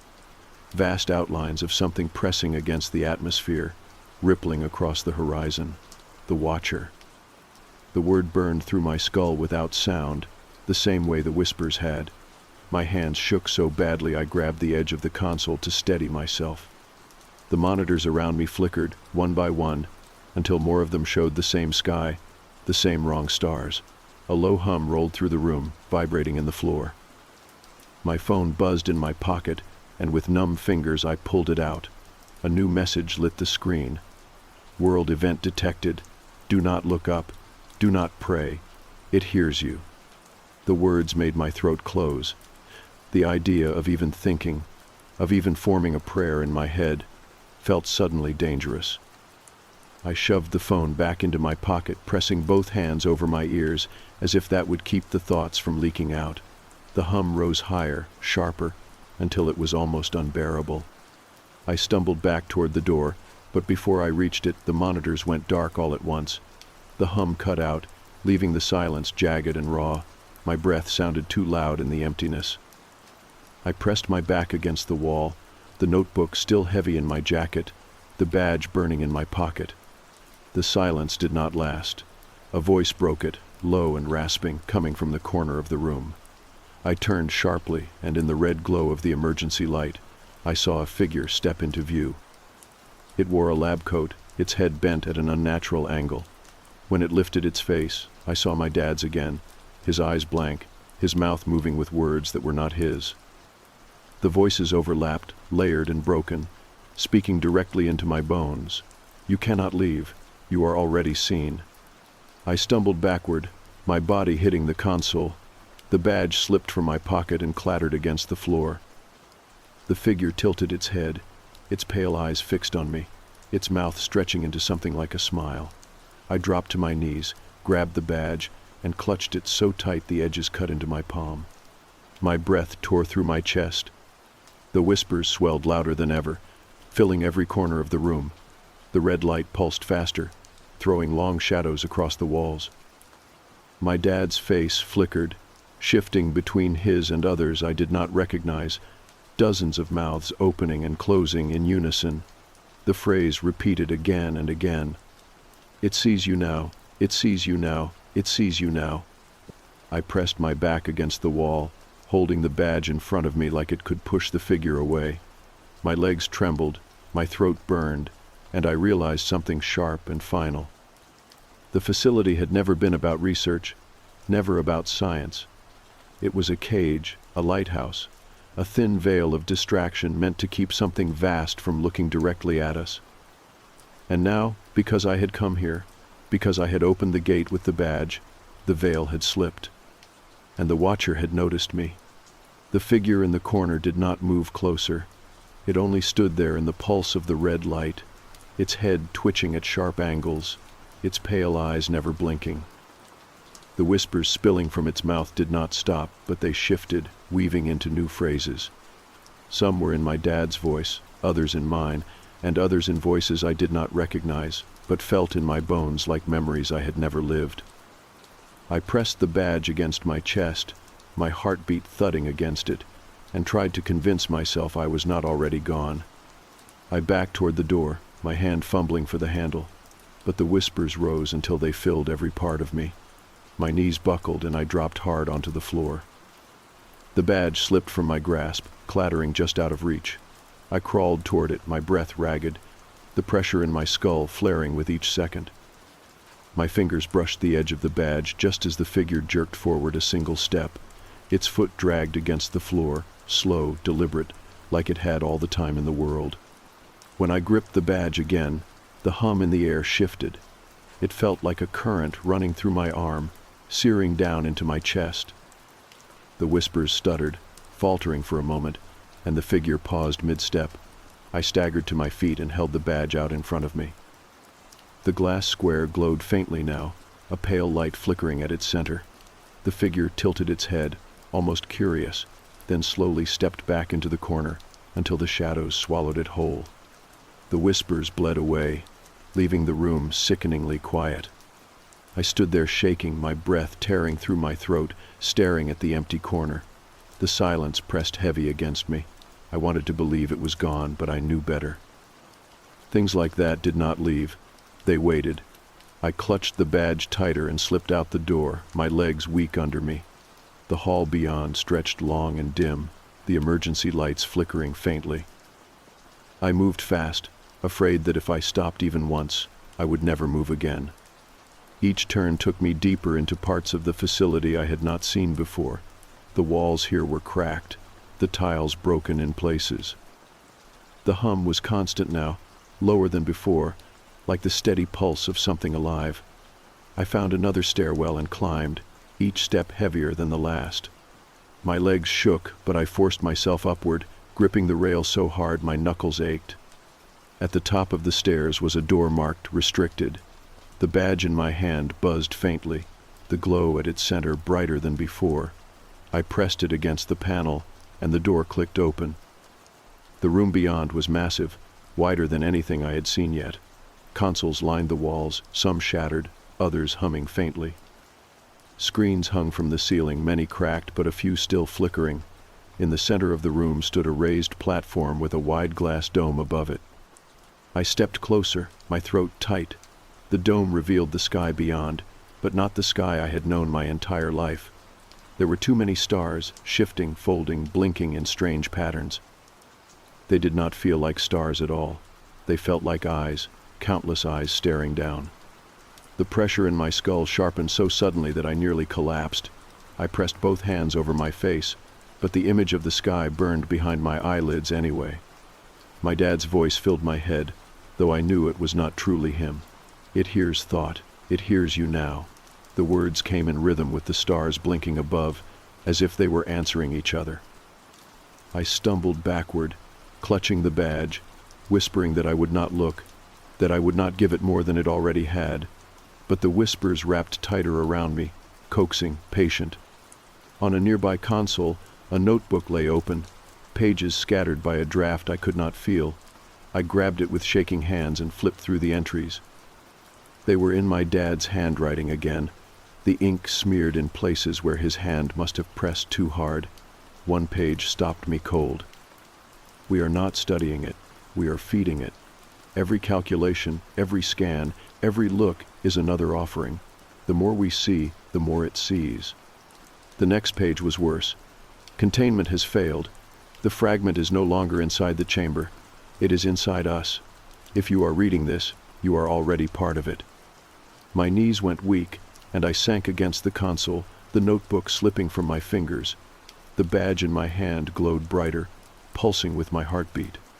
The hum in the walls swelled until it was almost unbearable. I whispered out loud, even though I knew I should not, asking why my dad had stayed here all those nights, why he had come home pretending nothing was wrong. The answer came not in words, but in sensation. Duty, sacrifice, delay. He had been holding it off, distracting it, feeding it just enough to keep its attention from turning fully to the rest of us. And now he was gone. The truth hit me so hard it nearly knocked the air from my lungs. The emails had not been random.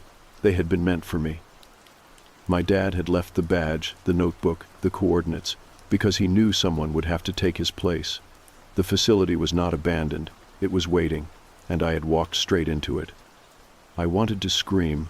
I wanted to tear the badge from my hand and throw it against the wall until the glass shattered, but when I lifted it, the glow pulsed stronger, steadier, as if it had already claimed me.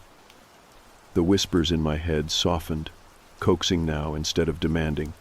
My dad's voice, or something wearing it, whispered, "You understand, you see." I stumbled away from the console, shaking my head, but the notebook's words burned inside me. No escape. We are already inside it. The sky above shifted again, the stars blinking in a rhythm that felt like breath. I knew then that it was true. This was not about keeping it out. It was about surviving inside it for as long as possible.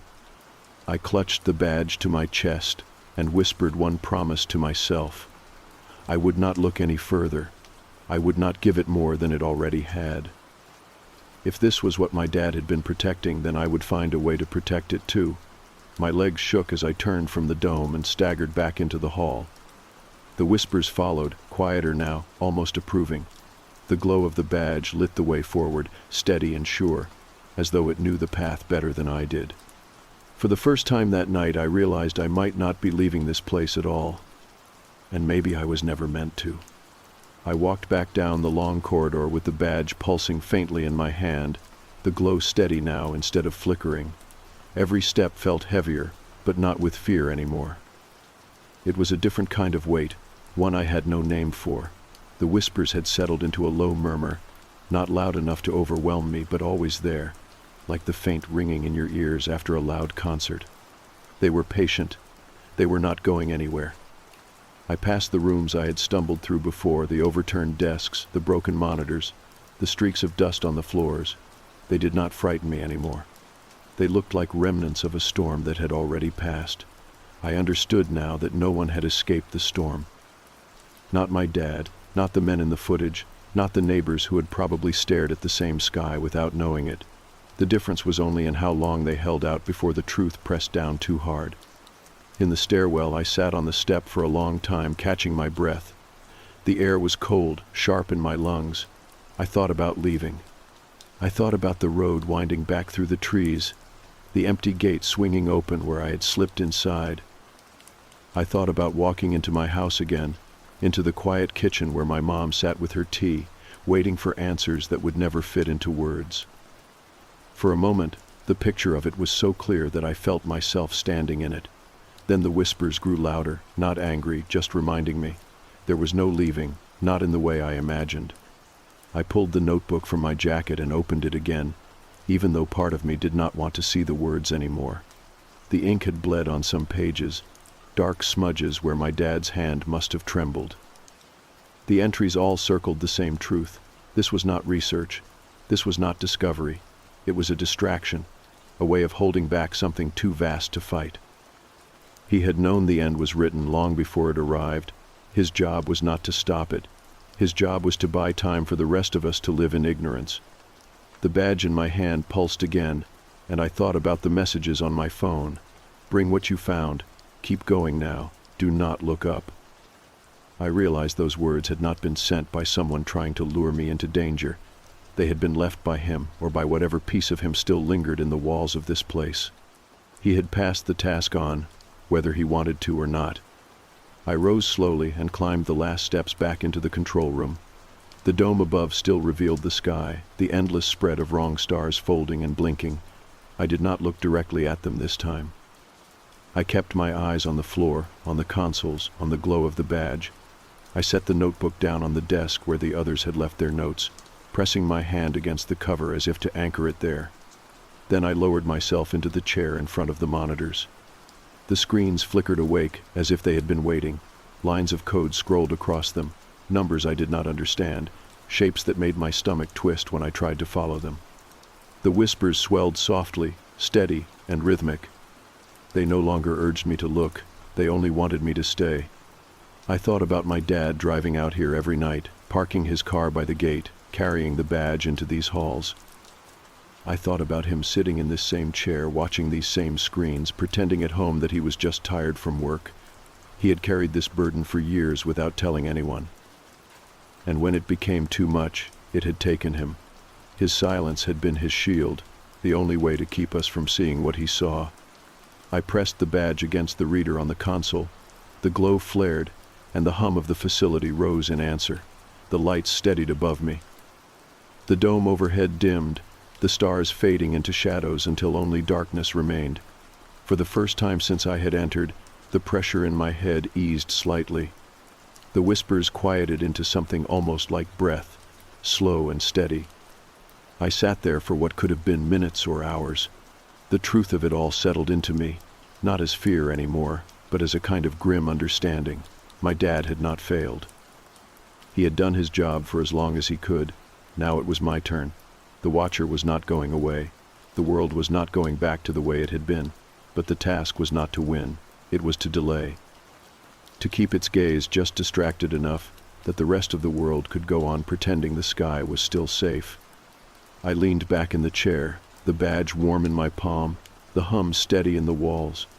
I thought about home one last time, about my mom and the quiet kitchen, and the dog curled at her feet. I wanted to be there, but I knew I could not be. If I left, it would notice. If I turned my back, it would see too clearly. I understood why my dad had never told me the truth. If he had, I would have carried this weight years ago.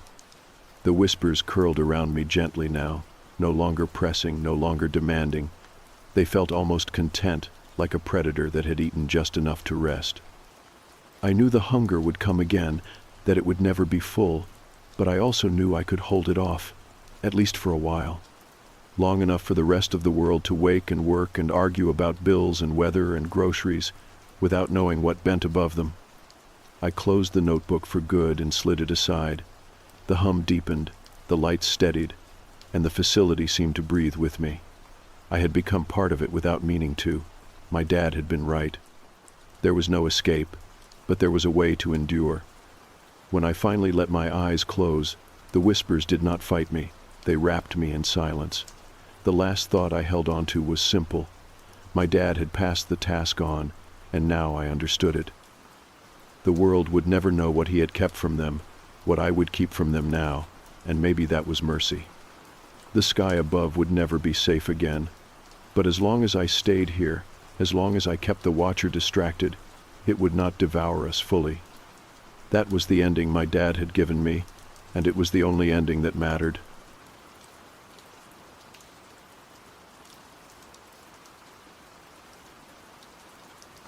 The sound of the emergency alert hit so hard and sudden that it jolted me upright before I even registered what it was.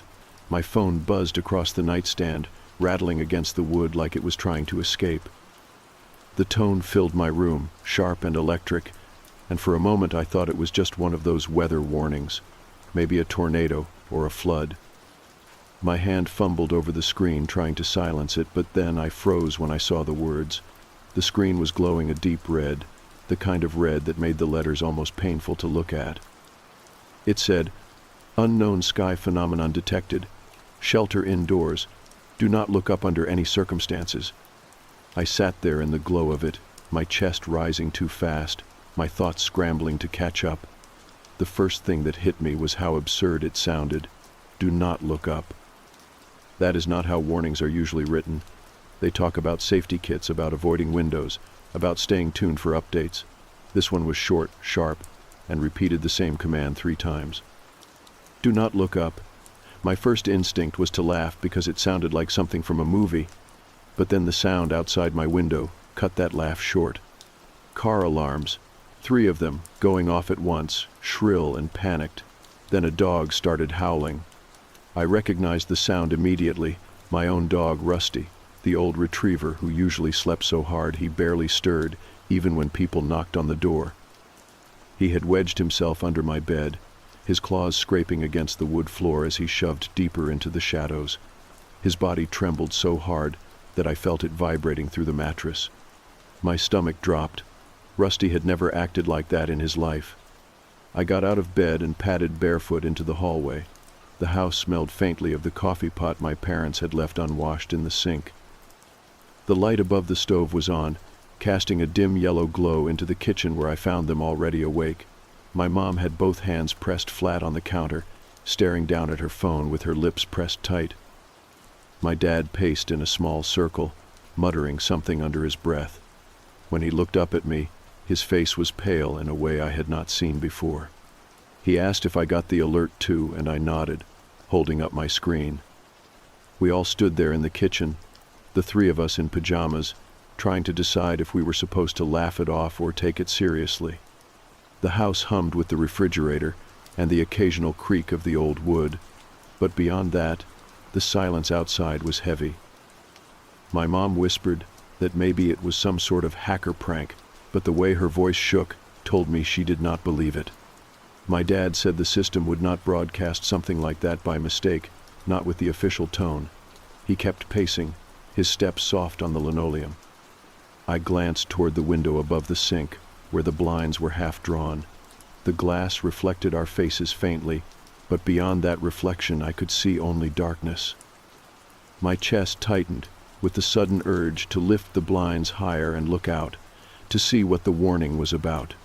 It was an itch in the back of my skull, a curiosity that pressed harder the longer I stared. I knew I should not, but the thought of not knowing was almost worse than the fear of what I might see. My phone buzzed again in my hand, the same words flashing red, "Do not look up." The sound of another car alarm made me flinch, this one farther away, followed by the hollow slam of a door outside. I crept closer to the front window, careful not to disturb the curtain. I pressed one finger into the fabric, just enough to make the smallest gap to peek through. The streetlight at the corner flickered, buzzing faintly. A figure stood in the road, one of our neighbors, shoulders hunched, head tilted back. Even from a distance I could see how rigid his body was. He did not move, did not shift his weight, just stared upward into the dark sky. Another door opened across the street. Mrs. Martinez stepped out in her robe, calling for her son. Her voice was sharp at first, then it broke into a scream as she shouted at him to stop.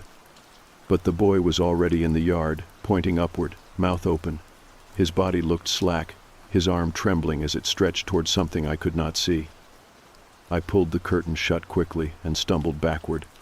My mom asked what I saw, but I could not find words that made sense. I just shook my head and whispered not to open the windows. My dad moved through the house, pulling down blinds, snapping curtains shut. My mom followed him, pressing her phone into her palm like she could squeeze the truth out of it. I went back to my room and dropped to the floor, reaching under the bed to pull Rusty out. He resisted at first, his claws scratching at the floor, but I wrapped both arms around him and dragged his trembling body into the open. His eyes were wide and wet, and he pressed himself into my chest so hard it almost hurt. I buried my face in his fur and whispered that it was okay, even though I knew it was not. Back in the kitchen, the three of us sat at the table, the silence so heavy I could hear the faint tick of the wall clock. The emergency alert repeated itself on our phones, the same red message glowing. "Do not look up." My dad rubbed his temples and said he did not understand what kind of phenomenon could do this.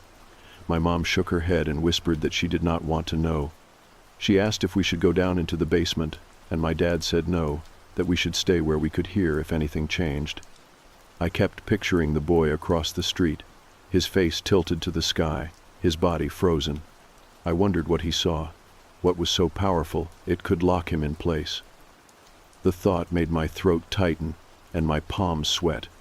I wanted to believe this was some mass hysteria, some trick of the light, but deep down I knew better. Whatever was up there was not something we were meant to see. The minutes crawled by, each one stretching longer than the last. Every creak of the house made me jump. Every faint sound outside felt loaded, like it carried a threat I could not see. Rusty lay at my feet, still trembling, his nose twitching like he smelled something through the walls. My mom whispered a prayer under her breath. My dad finally sat down, his shoulders slumped, his hands clasped tightly in front of him. None of us spoke after that. We just sat together in the dim kitchen light, the weight of the warning pressing heavier with each second. The urge to look grew worse the longer I sat there. It felt like a string pulling at the back of my head, a pressure building behind my eyes. "Do not look up," the alert said, but every part of me wanted to defy it, to see with my own eyes what had turned the neighbors into statues. I clenched my fists and bit my tongue, repeating to myself that the only safe choice was to obey. Still, the question burned inside me, a fire that would not go out. What was in the sky, and why were we not allowed to see it? The kitchen light buzzed softly above us, the only real sound in the room besides our breathing. Rusty had finally stopped shaking enough to stretch himself along my feet, though his body still twitched every time the house settled, or a car alarm blared outside. Mom gripped her mug of water, even though she had not taken a sip. Dad stared at his phone, the red alert still glowing across the screen, but he was not reading anymore. His eyes were somewhere else, far away, and his mouth was tight in the way it got when he was thinking about something he did not want to say out loud. I wanted to ask them if they had seen what I saw through the curtain, the neighbors staring skyward like their strings had been cut and reattached by someone else. The words stuck in my throat, partly because I was afraid of saying it out loud, and partly because I knew that once we started talking about it, it would feel more real. Mom broke the silence first by whispering that we needed to close off the rest of the windows. She said even the tiny slivers of light through the blinds made her nervous. Dad nodded quickly, like he had already been thinking the same thing, and stood up to dig through the junk drawer. He came back with a half roll of duct tape, peeling strips off with loud rips that made my shoulders tense each time. He taped down the edges of the blinds, pressing the strips flat with the heel of his hand, moving room to room until every seam was sealed. The sound of another door slamming outside made us all freeze. Footsteps followed, uneven on the pavement. A woman's voice shouted, her words muffled by the closed windows, but her tone was sharp, panicked. Then it cut off. No more shouting, no more footsteps. Just silence, then the faint hum that seemed to press against the walls. Rusty whined and burrowed closer against my legs. I thought of the Martinez boy pointing upward, his face slack, and of the way his mom had screamed before she froze too. The image clung to me in a way that made my skin crawl. I asked quietly what would happen if you looked, if maybe it was like staring at the sun too long, something that hurt your eyes but nothing more. Dad shook his head before I had even finished the thought. He said he saw Jenkins across the street just before, the old man who always dragged his trash can out late. Jenkins had looked up, and Dad's voice broke a little as he said the man screamed in a way he had never heard before. He said Jenkins fell, twitching, blood pouring down his shirt. He said he could not bring himself to keep watching. Mom pressed her hand over her mouth. I felt my stomach flip and twist, and suddenly the duct-taped blinds did not feel like enough. I imagined that thing above us, whatever it was, spreading across the entire sky, pressing down closer every second. I told myself not to think about it, but my thoughts circled back over and over. I wanted to look. I hated that I wanted to, but it was there like an itch deep in my skull. The alert had said not to, had begged us not to, and somehow that made the urge worse. Minutes bled into each other, maybe hours. It was impossible to tell. None of us slept. We sat together in the dim kitchen light, flinching every time the house creaked. At one point the refrigerator fan kicked on, and Mom nearly screamed, her hand clapping over her chest before she realized what it was. Dad muttered that we needed to conserve power anyway and unplugged it, even though the food inside would spoil. The silence after the fan clicked off felt heavier than the hum had. From outside came a new sound, voices, low at first, then clearer, drifting between houses. A man called a name, stretched and flat, like someone practicing a line in a play. Then another voice, this one a woman's, repeating a different name over and over. The cadence was wrong, the rhythm too exact. It sounded like recordings played on loop. I wanted to believe it was just neighbors trying to call each other inside, but the repetition scraped against me in a way that felt unnatural. Mom grabbed my wrist and whispered not to answer, not to respond no matter what we heard. Rusty lifted his head suddenly and growled low in his throat, his ears flat.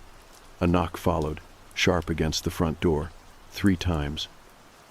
My body froze so completely that for a moment I did not even feel my own heart. Then a voice came, muffled but clear enough. It was Mom's voice. It's me. I forgot my keys. Open up." I turned toward her without meaning to, my eyes wide. She sat right beside me, pale and shaking, her lips parted in disbelief. The voice at the door repeated the exact same words, identical in tone, identical in rhythm. "It's me. I forgot my keys. Open up." Danny whimpered in his sleep down the hall, his voice carrying through the thin walls, and for one sickening second I wondered if the voice outside would use his next. Dad stood slowly, pressing his finger to his lips to signal us to stay silent. His face was hard, pale but determined.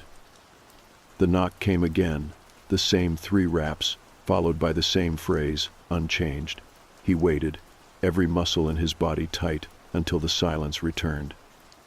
He whispered that the alert was right, that the voices were not ours, that we could not trust any sound outside this house. I sat with that truth pressing down on me like weight on my chest.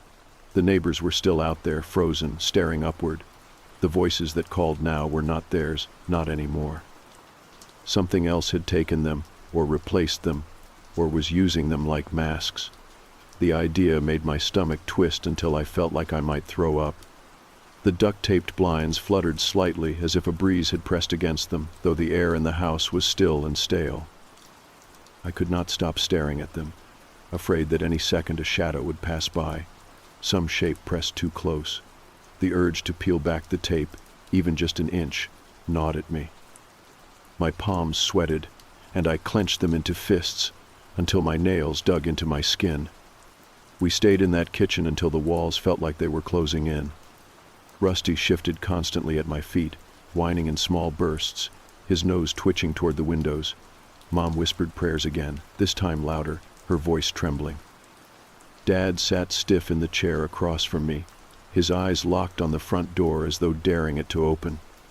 The voices outside grew more frequent, overlapping now, some perfect, some broken, until it became a chorus of names and pleas. They drifted through the night like fog, pressing against the walls, slipping through the smallest cracks. I pressed my hands over my ears, but the sound still seeped through my bones. That was when I realized the hardest part was not the fear of what was above us. It was the not knowing. The human part of me needed to see, needed to understand what had stolen the neighbors, what could mimic voices so perfectly. That was the trap. That was how it worked. And the longer I sat in the dark, the stronger that pull became. "Do not look up," the alert had said. But I could feel my body betraying me already, curiosity clawing at me harder than fear. Danny woke sometime after midnight, his footsteps light down the hall before he appeared in the doorway with his blanket clutched under his chin. His hair stuck up on one side, his eyes half closed, but the moment he saw all 3 of us awake at the table, his face crumpled with confusion. He asked why the lights were still on, why Rusty was shaking, why everyone looked so serious. Before Mom could gather an answer, another knock came at the door, soft this time, almost polite. Danny froze, his small body stiff in the doorway. Then came the voice. "It's me. I forgot my keys. Open up." It was Mom's voice again, calm, casual, exactly like before. Danny's eyes widened and flicked toward her, as though he expected her to be in 2 places at once. Mom whispered firmly, "That's not me," and reached for him, pulling him close against her side. He buried his face in her robe and began to cry quietly. My chest ached at the sound. The knock came once more, followed by the exact same words, not even a syllable out of place. Dad stood slowly, his jaw tight, and walked to the window near the door. He did not pull back the curtain, only pressed his palm flat against it as if testing the barrier. His shoulders stayed tense for several long seconds before he turned back to us, his face gray in the dim light. He said there was nothing there, no shadow, no figure, just darkness on the porch. He sat again, silent, and the house went still. Danny whispered into Mom's chest, his words muffled, asking what happens if someone does open the door. None of us answered. The silence stretched until it was almost unbearable. My stomach churned as I thought again of Mr. Jenkins, his scream splitting the night, the blood pouring as if his body had come apart just from looking upward. That image clung to me like tar, impossible to wash away. The house creaked again, a long groan in the rafters, and then came a new sound. A low hum, faint at first, then rising until the glass in the windows shivered. It vibrated through my teeth, made my skull feel too tight. Rusty let out a sharp bark, then scrambled back under the table, whining and pawing at the floor as though he wanted to dig through it. The hum rolled on, steady, almost like machinery too big to comprehend. My dad gripped the edge of the table so hard his knuckles went white. Mom pressed both hands against Danny's ears, though it did not help much. I felt dizzy, like the world was tilting. I clenched my jaw, trying to keep my thoughts straight, but there was something about the hum that scattered them. It was not just sound. It was inside me, rearranging things. I bit down hard on my tongue, the taste of copper spreading in my mouth, and the pain cut through enough to anchor me. The hum faded slowly, until the air felt empty without it. None of us spoke. Then, across the street, someone screamed, a raw, tearing sound that made the hair on my arms rise. I rushed to the window before I could stop myself and pulled back the curtain an inch. Mr. Riley was on his lawn, his face tilted skyward, mouth wide open in a scream that did not stop. His wife was running toward him, calling his name, but she slowed as she drew close. She lifted her own face to the sky, her scream joining his. They stood side by side, bodies rigid, necks bent back too far, their voices blending until it became one horrible chorus. I slammed the curtain shut and staggered back, my heart racing so hard I thought it might burst. Mom grabbed my arm, her eyes wild, whispering, "Don't look." I nodded frantically, though I already felt tainted by the glimpse I had stolen, afraid that maybe even that quick peek had been too much. The screaming cut off suddenly, leaving only the faint echo of it ringing in my ears. I held my breath, waiting for another sound, and then it came. A slow shuffle of feet, dragging across pavement. Then the voices, both of them, calling calmly, clearly, "It's me, let me in." Over and over, in perfect unison, their words pressing against the walls of our house like a tide. Danny sobbed into Mom's chest, his small body shuddering with each repetition. Dad whispered that we needed to move, that the kitchen was too exposed, too close to the front of the house. He pointed toward the basement. Mom hesitated, her face pale, then nodded. She scooped Danny into her arms while Dad grabbed the flashlight from the drawer.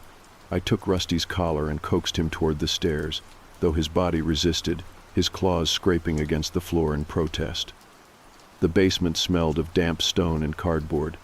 The single bulb flickered weakly when Dad pulled the chain. Shadows gathered in the corners, too thick, too heavy.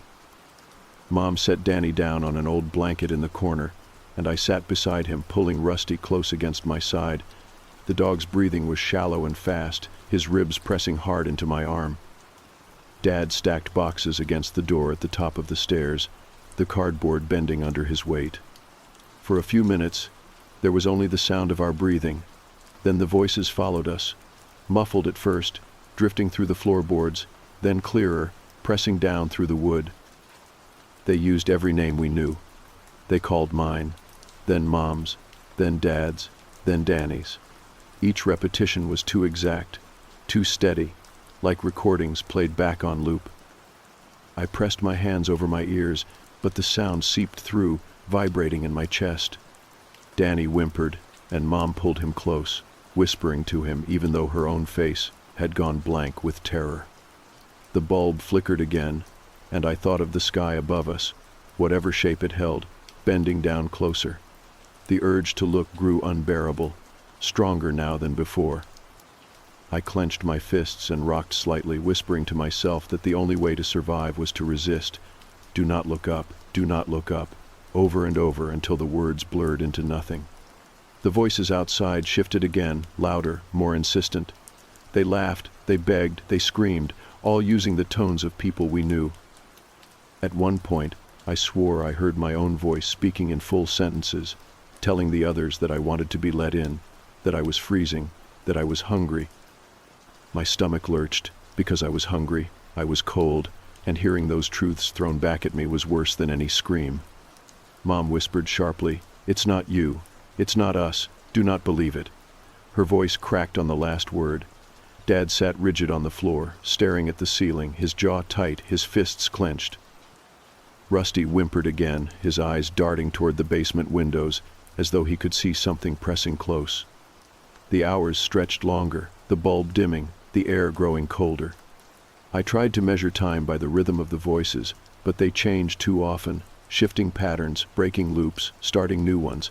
At some point I stopped counting, my thoughts fraying at the edges. I held on to one truth like a lifeline. Whatever was happening outside, whatever was moving in the sky, we could not look.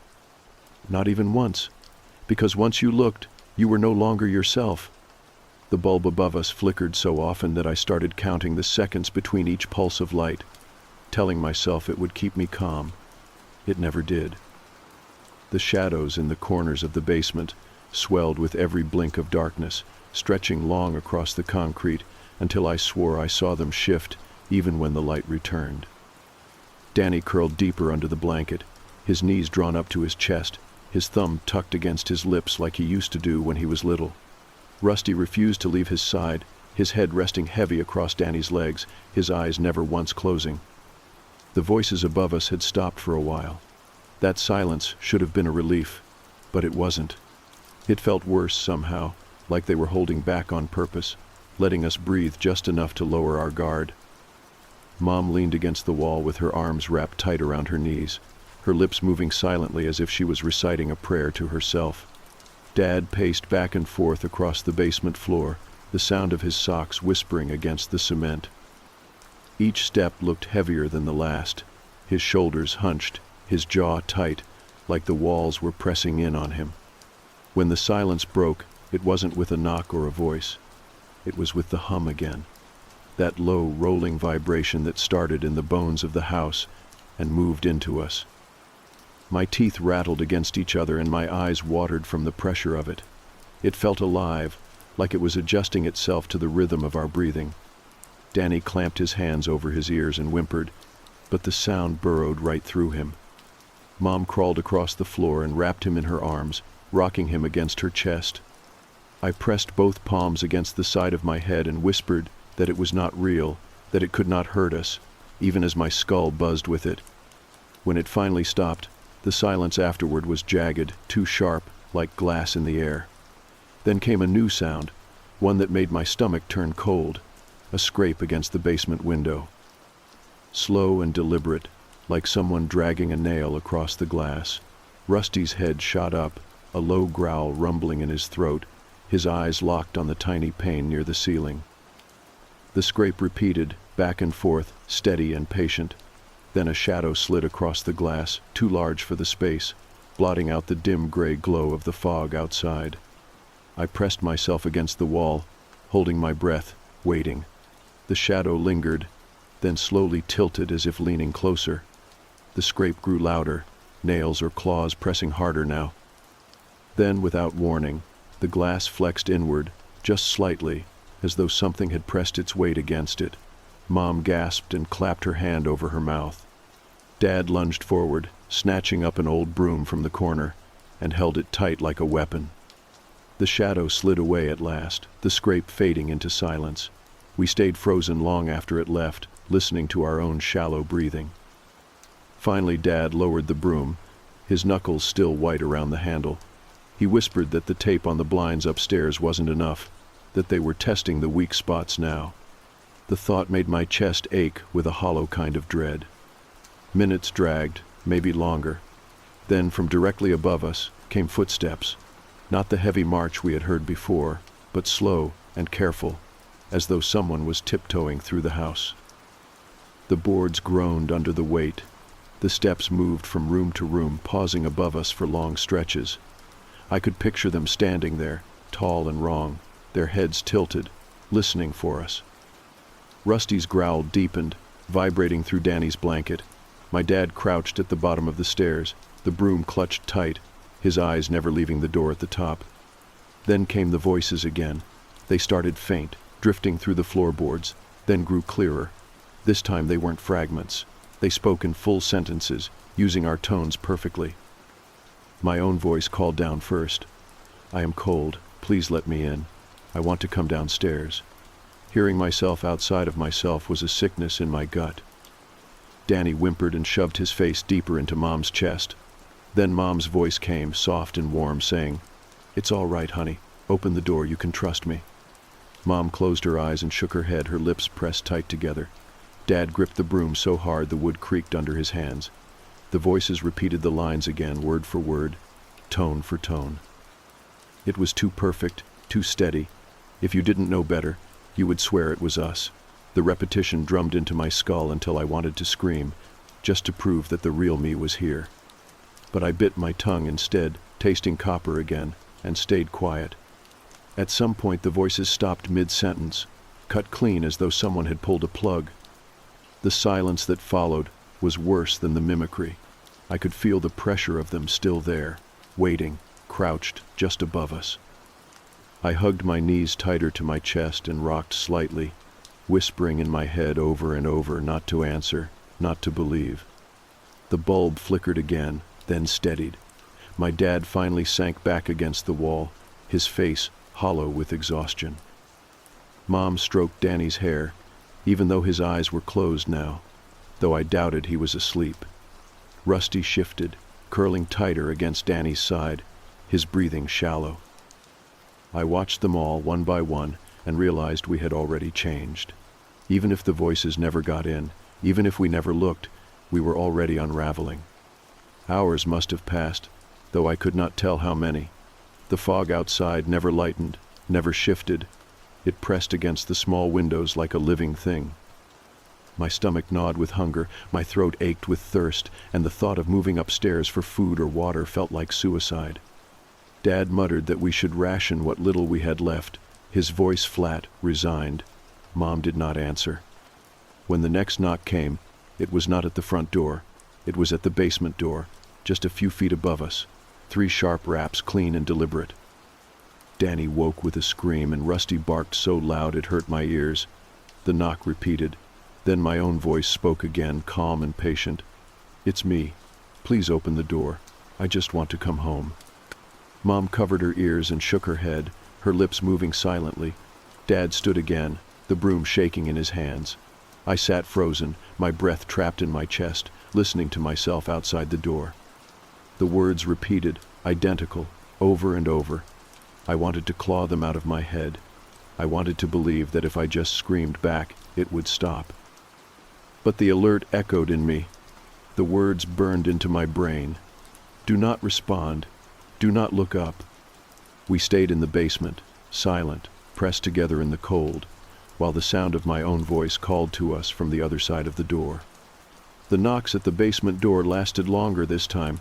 They were steady, unhurried, each one spaced out as though the thing on the other side already knew we were not going to answer. Each time the sound echoed through the stairwell, Danny flinched so hard that Mom had to hold him tighter, pressing her hand against the back of his head. Rusty barked until his voice cracked, then whimpered and crawled halfway under the blanket. Dad stood rooted to the spot at the bottom of the stairs, the broom still in his hands, his shoulders trembling. I could see in his face that he wanted to rush up and bolt the door tighter, maybe even shout through it, but he stayed silent. After what felt like forever, the knocking stopped. The silence after was not relief. It was heavier than the noise had been, like the air itself was holding its breath. I tried to swallow, but my throat was dry and rough. My heart would not settle back into rhythm. I leaned my head against the wall, closing my eyes, but even with them shut, I could still see the image of myself standing on the other side of that door, waiting patiently to be let in. Mom whispered that we needed to try to rest. She said we could not keep watch all night, not without breaking. Dad shook his head sharply, his voice a low growl when he said there was no way he could sleep while those things were outside. His words carried too much truth, but my body was so heavy that I knew she was right. We could not survive without closing our eyes eventually. We dimmed the bulb, leaving only the faintest glow. I curled on the concrete floor with Rusty pressed against me. His body was warm, his breathing uneven, his paws twitching now and then, like he was dreaming. The blanket Mom spread out for Danny barely covered him, so she tucked her coat over his small shoulders. Dad sat upright with his back against the door, the broom across his lap. I do not think he ever intended to close his eyes. I tried to drift into sleep, but the noises above kept pulling me back. Footsteps, voices, scraping against the siding. Once I thought I heard glass shatter, but when nothing followed, I told myself I had imagined it. My dreams, if I had any, were quick flashes, distorted and wrong. I saw the sky folding in on itself, shapes twisting in the clouds, faces stretched across the darkness. I woke with my chest tight, gasping quietly so I would not wake the others. The basement was colder by then. My breath fogged faintly in the weak light. The fog pressing against the windows looked thicker, almost solid, like a wall of smoke. I sat up slowly, rubbing my arms for warmth. Mom stirred, her eyes opening to slits. She gave me a tired smile that did not reach her eyes. Danny still slept, his small hands clenched into fists. Dad remained in the same spot, but his head had dropped forward, his chin against his chest. For a moment I thought he was asleep, but then I saw his eyes open, staring blankly at the steps above. The quiet did not last. A sound rose outside, deep and low, rolling across the air like distant thunder. It grew louder until the walls of the basement vibrated. The hum again, only stronger than before. My chest rattled with it. The concrete floor trembled beneath me. Danny shot awake with a scream, clapping his hands over his ears. Rusty howled, his voice high and sharp. Mom pulled Danny against her chest, rocking him, whispering words that were lost in the noise. Dad pressed both hands against his head and groaned. I pressed my palms hard against my ears, but it made no difference. The sound was not just in the air. It was inside me, crawling through my bones. My thoughts scattered like leaves in wind. For a moment I forgot where I was. I forgot who I was. The hum pressed into me so deeply that I thought I might dissolve into it. I bit down on the inside of my cheek until I tasted blood, the sharp sting pulling me back just enough. And then, just as suddenly, the hum stopped. The silence that followed was crushing.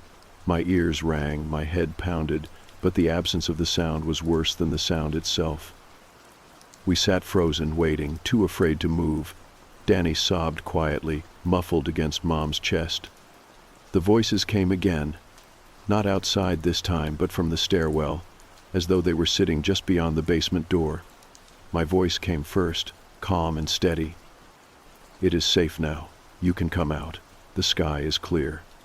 The words were wrong, too direct, too reassuring, but they were mine. I heard myself in them. Then Mom's voice followed.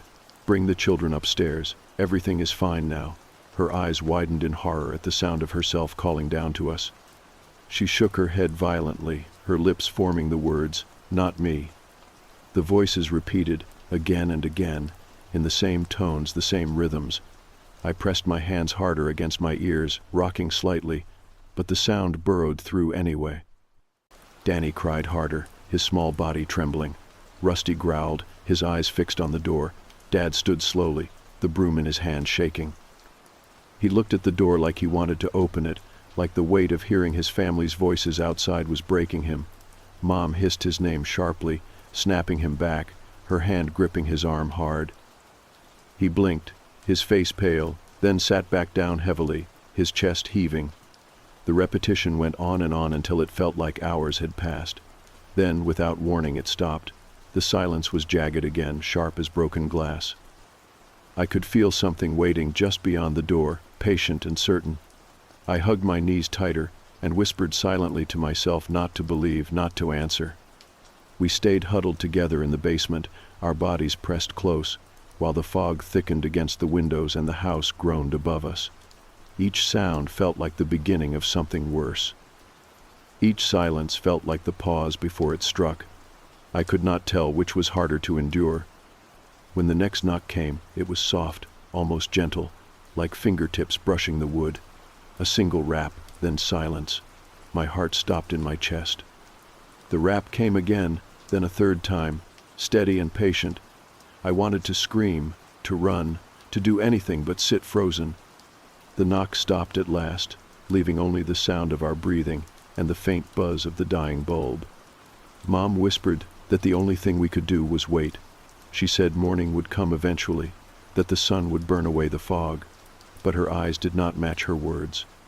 They were flat, hollow, as though she did not believe it herself.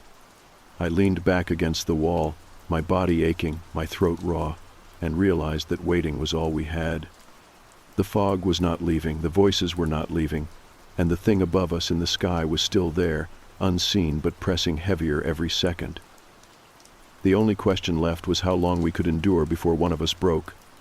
The bulb above our heads was down to a faint, uneven glow, like it was breathing its last breaths with us.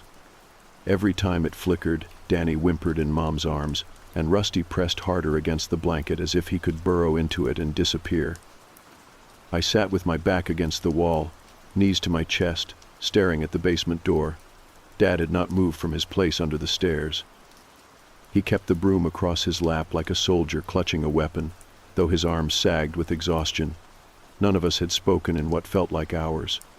The silence was not true silence. It was full of faint sounds that bled through the walls and the floor above. Shuffling steps, whispers too soft to be words. The occasional scrape of something sharp dragging along wood. Every noise made my muscles seize until I felt like my body was carved from stone.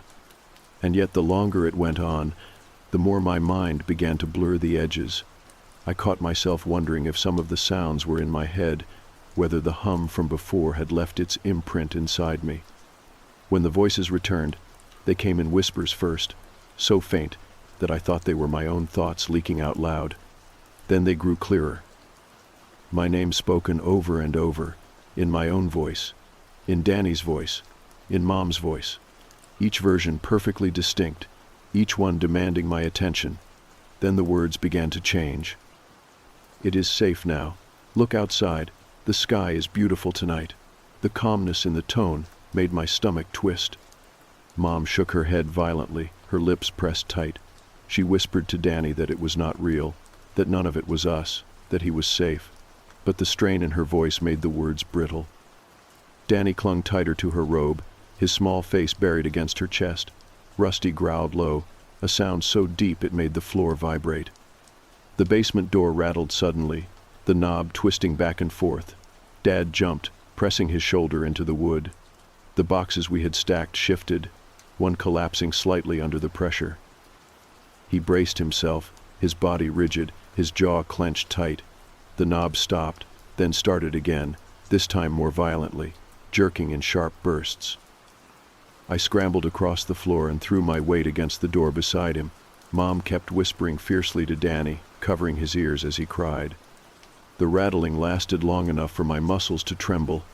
Then, just like before, it stopped all at once.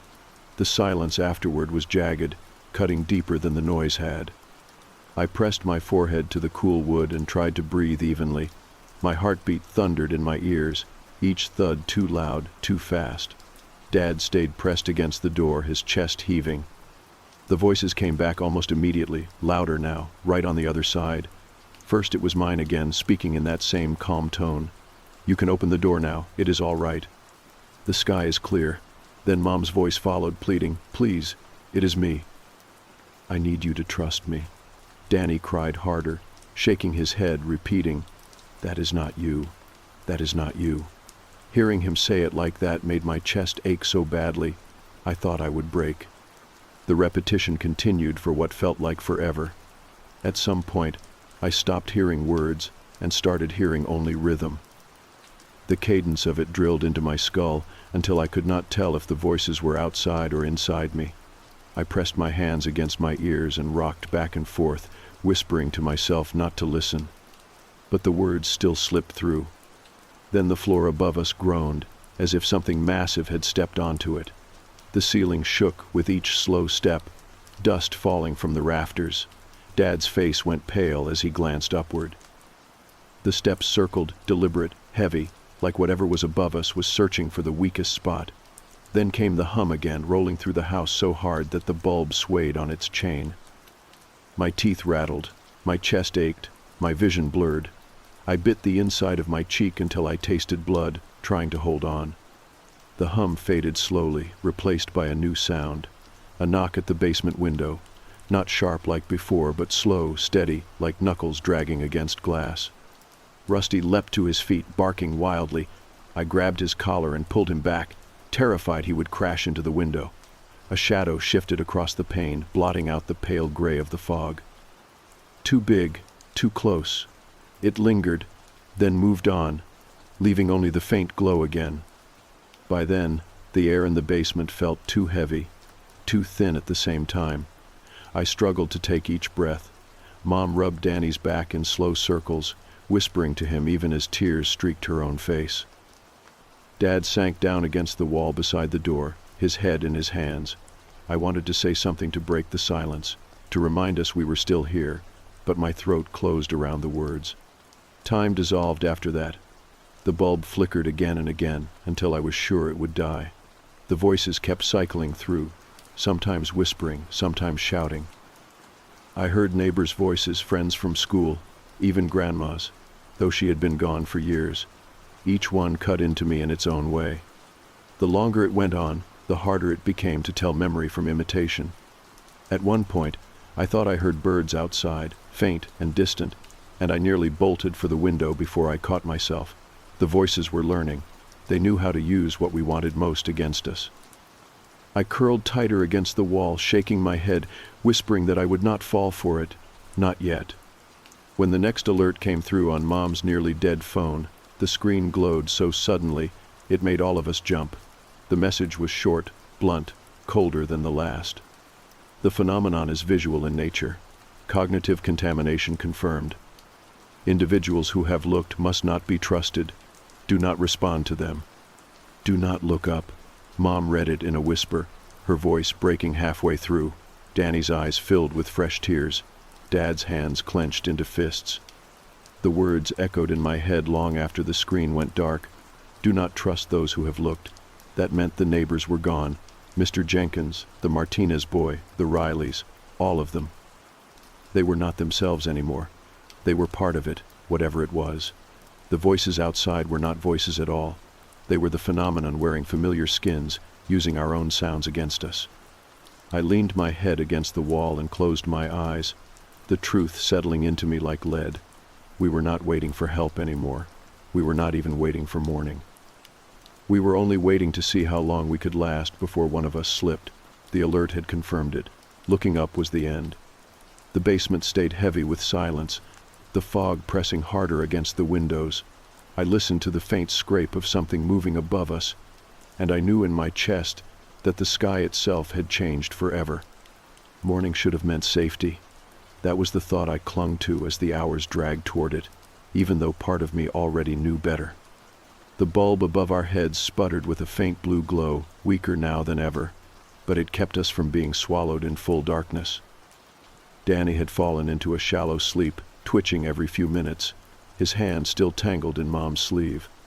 Rusty lay stretched beside him, ribs rising and falling quickly, his paws jerking like he was chasing something in a dream. Dad sat slumped against the door, the broom across his knees, his head bowed but his eyes still open. I do not think he had slept at all. The last alert on Mom's phone had said it plainly. Those who looked could not be trusted. I kept replaying the words until they became a drumbeat in my head. Do not trust them. Do not look up. Each repetition drove home what I already felt in my bones. The world outside the walls was no longer ours. The neighbors were gone. The people on the street were gone. The sky itself had turned against us. The hum returned just before dawn. It started low, a vibration under the floor, then rose until the glass in the basement window rattled. I pressed my hands over my ears, but the sound pushed straight through, rattling my skull. Danny woke with a start and buried his face against Mom's chest. Rusty barked hoarsely, his tail between his legs. The sound grew and grew until it felt like the air would split apart, then cut off so suddenly that my ears rang with the absence. That was when I realized the voices had stopped. No more footsteps, no more whispers. The silence stretched heavy, deeper than anything we had heard all night.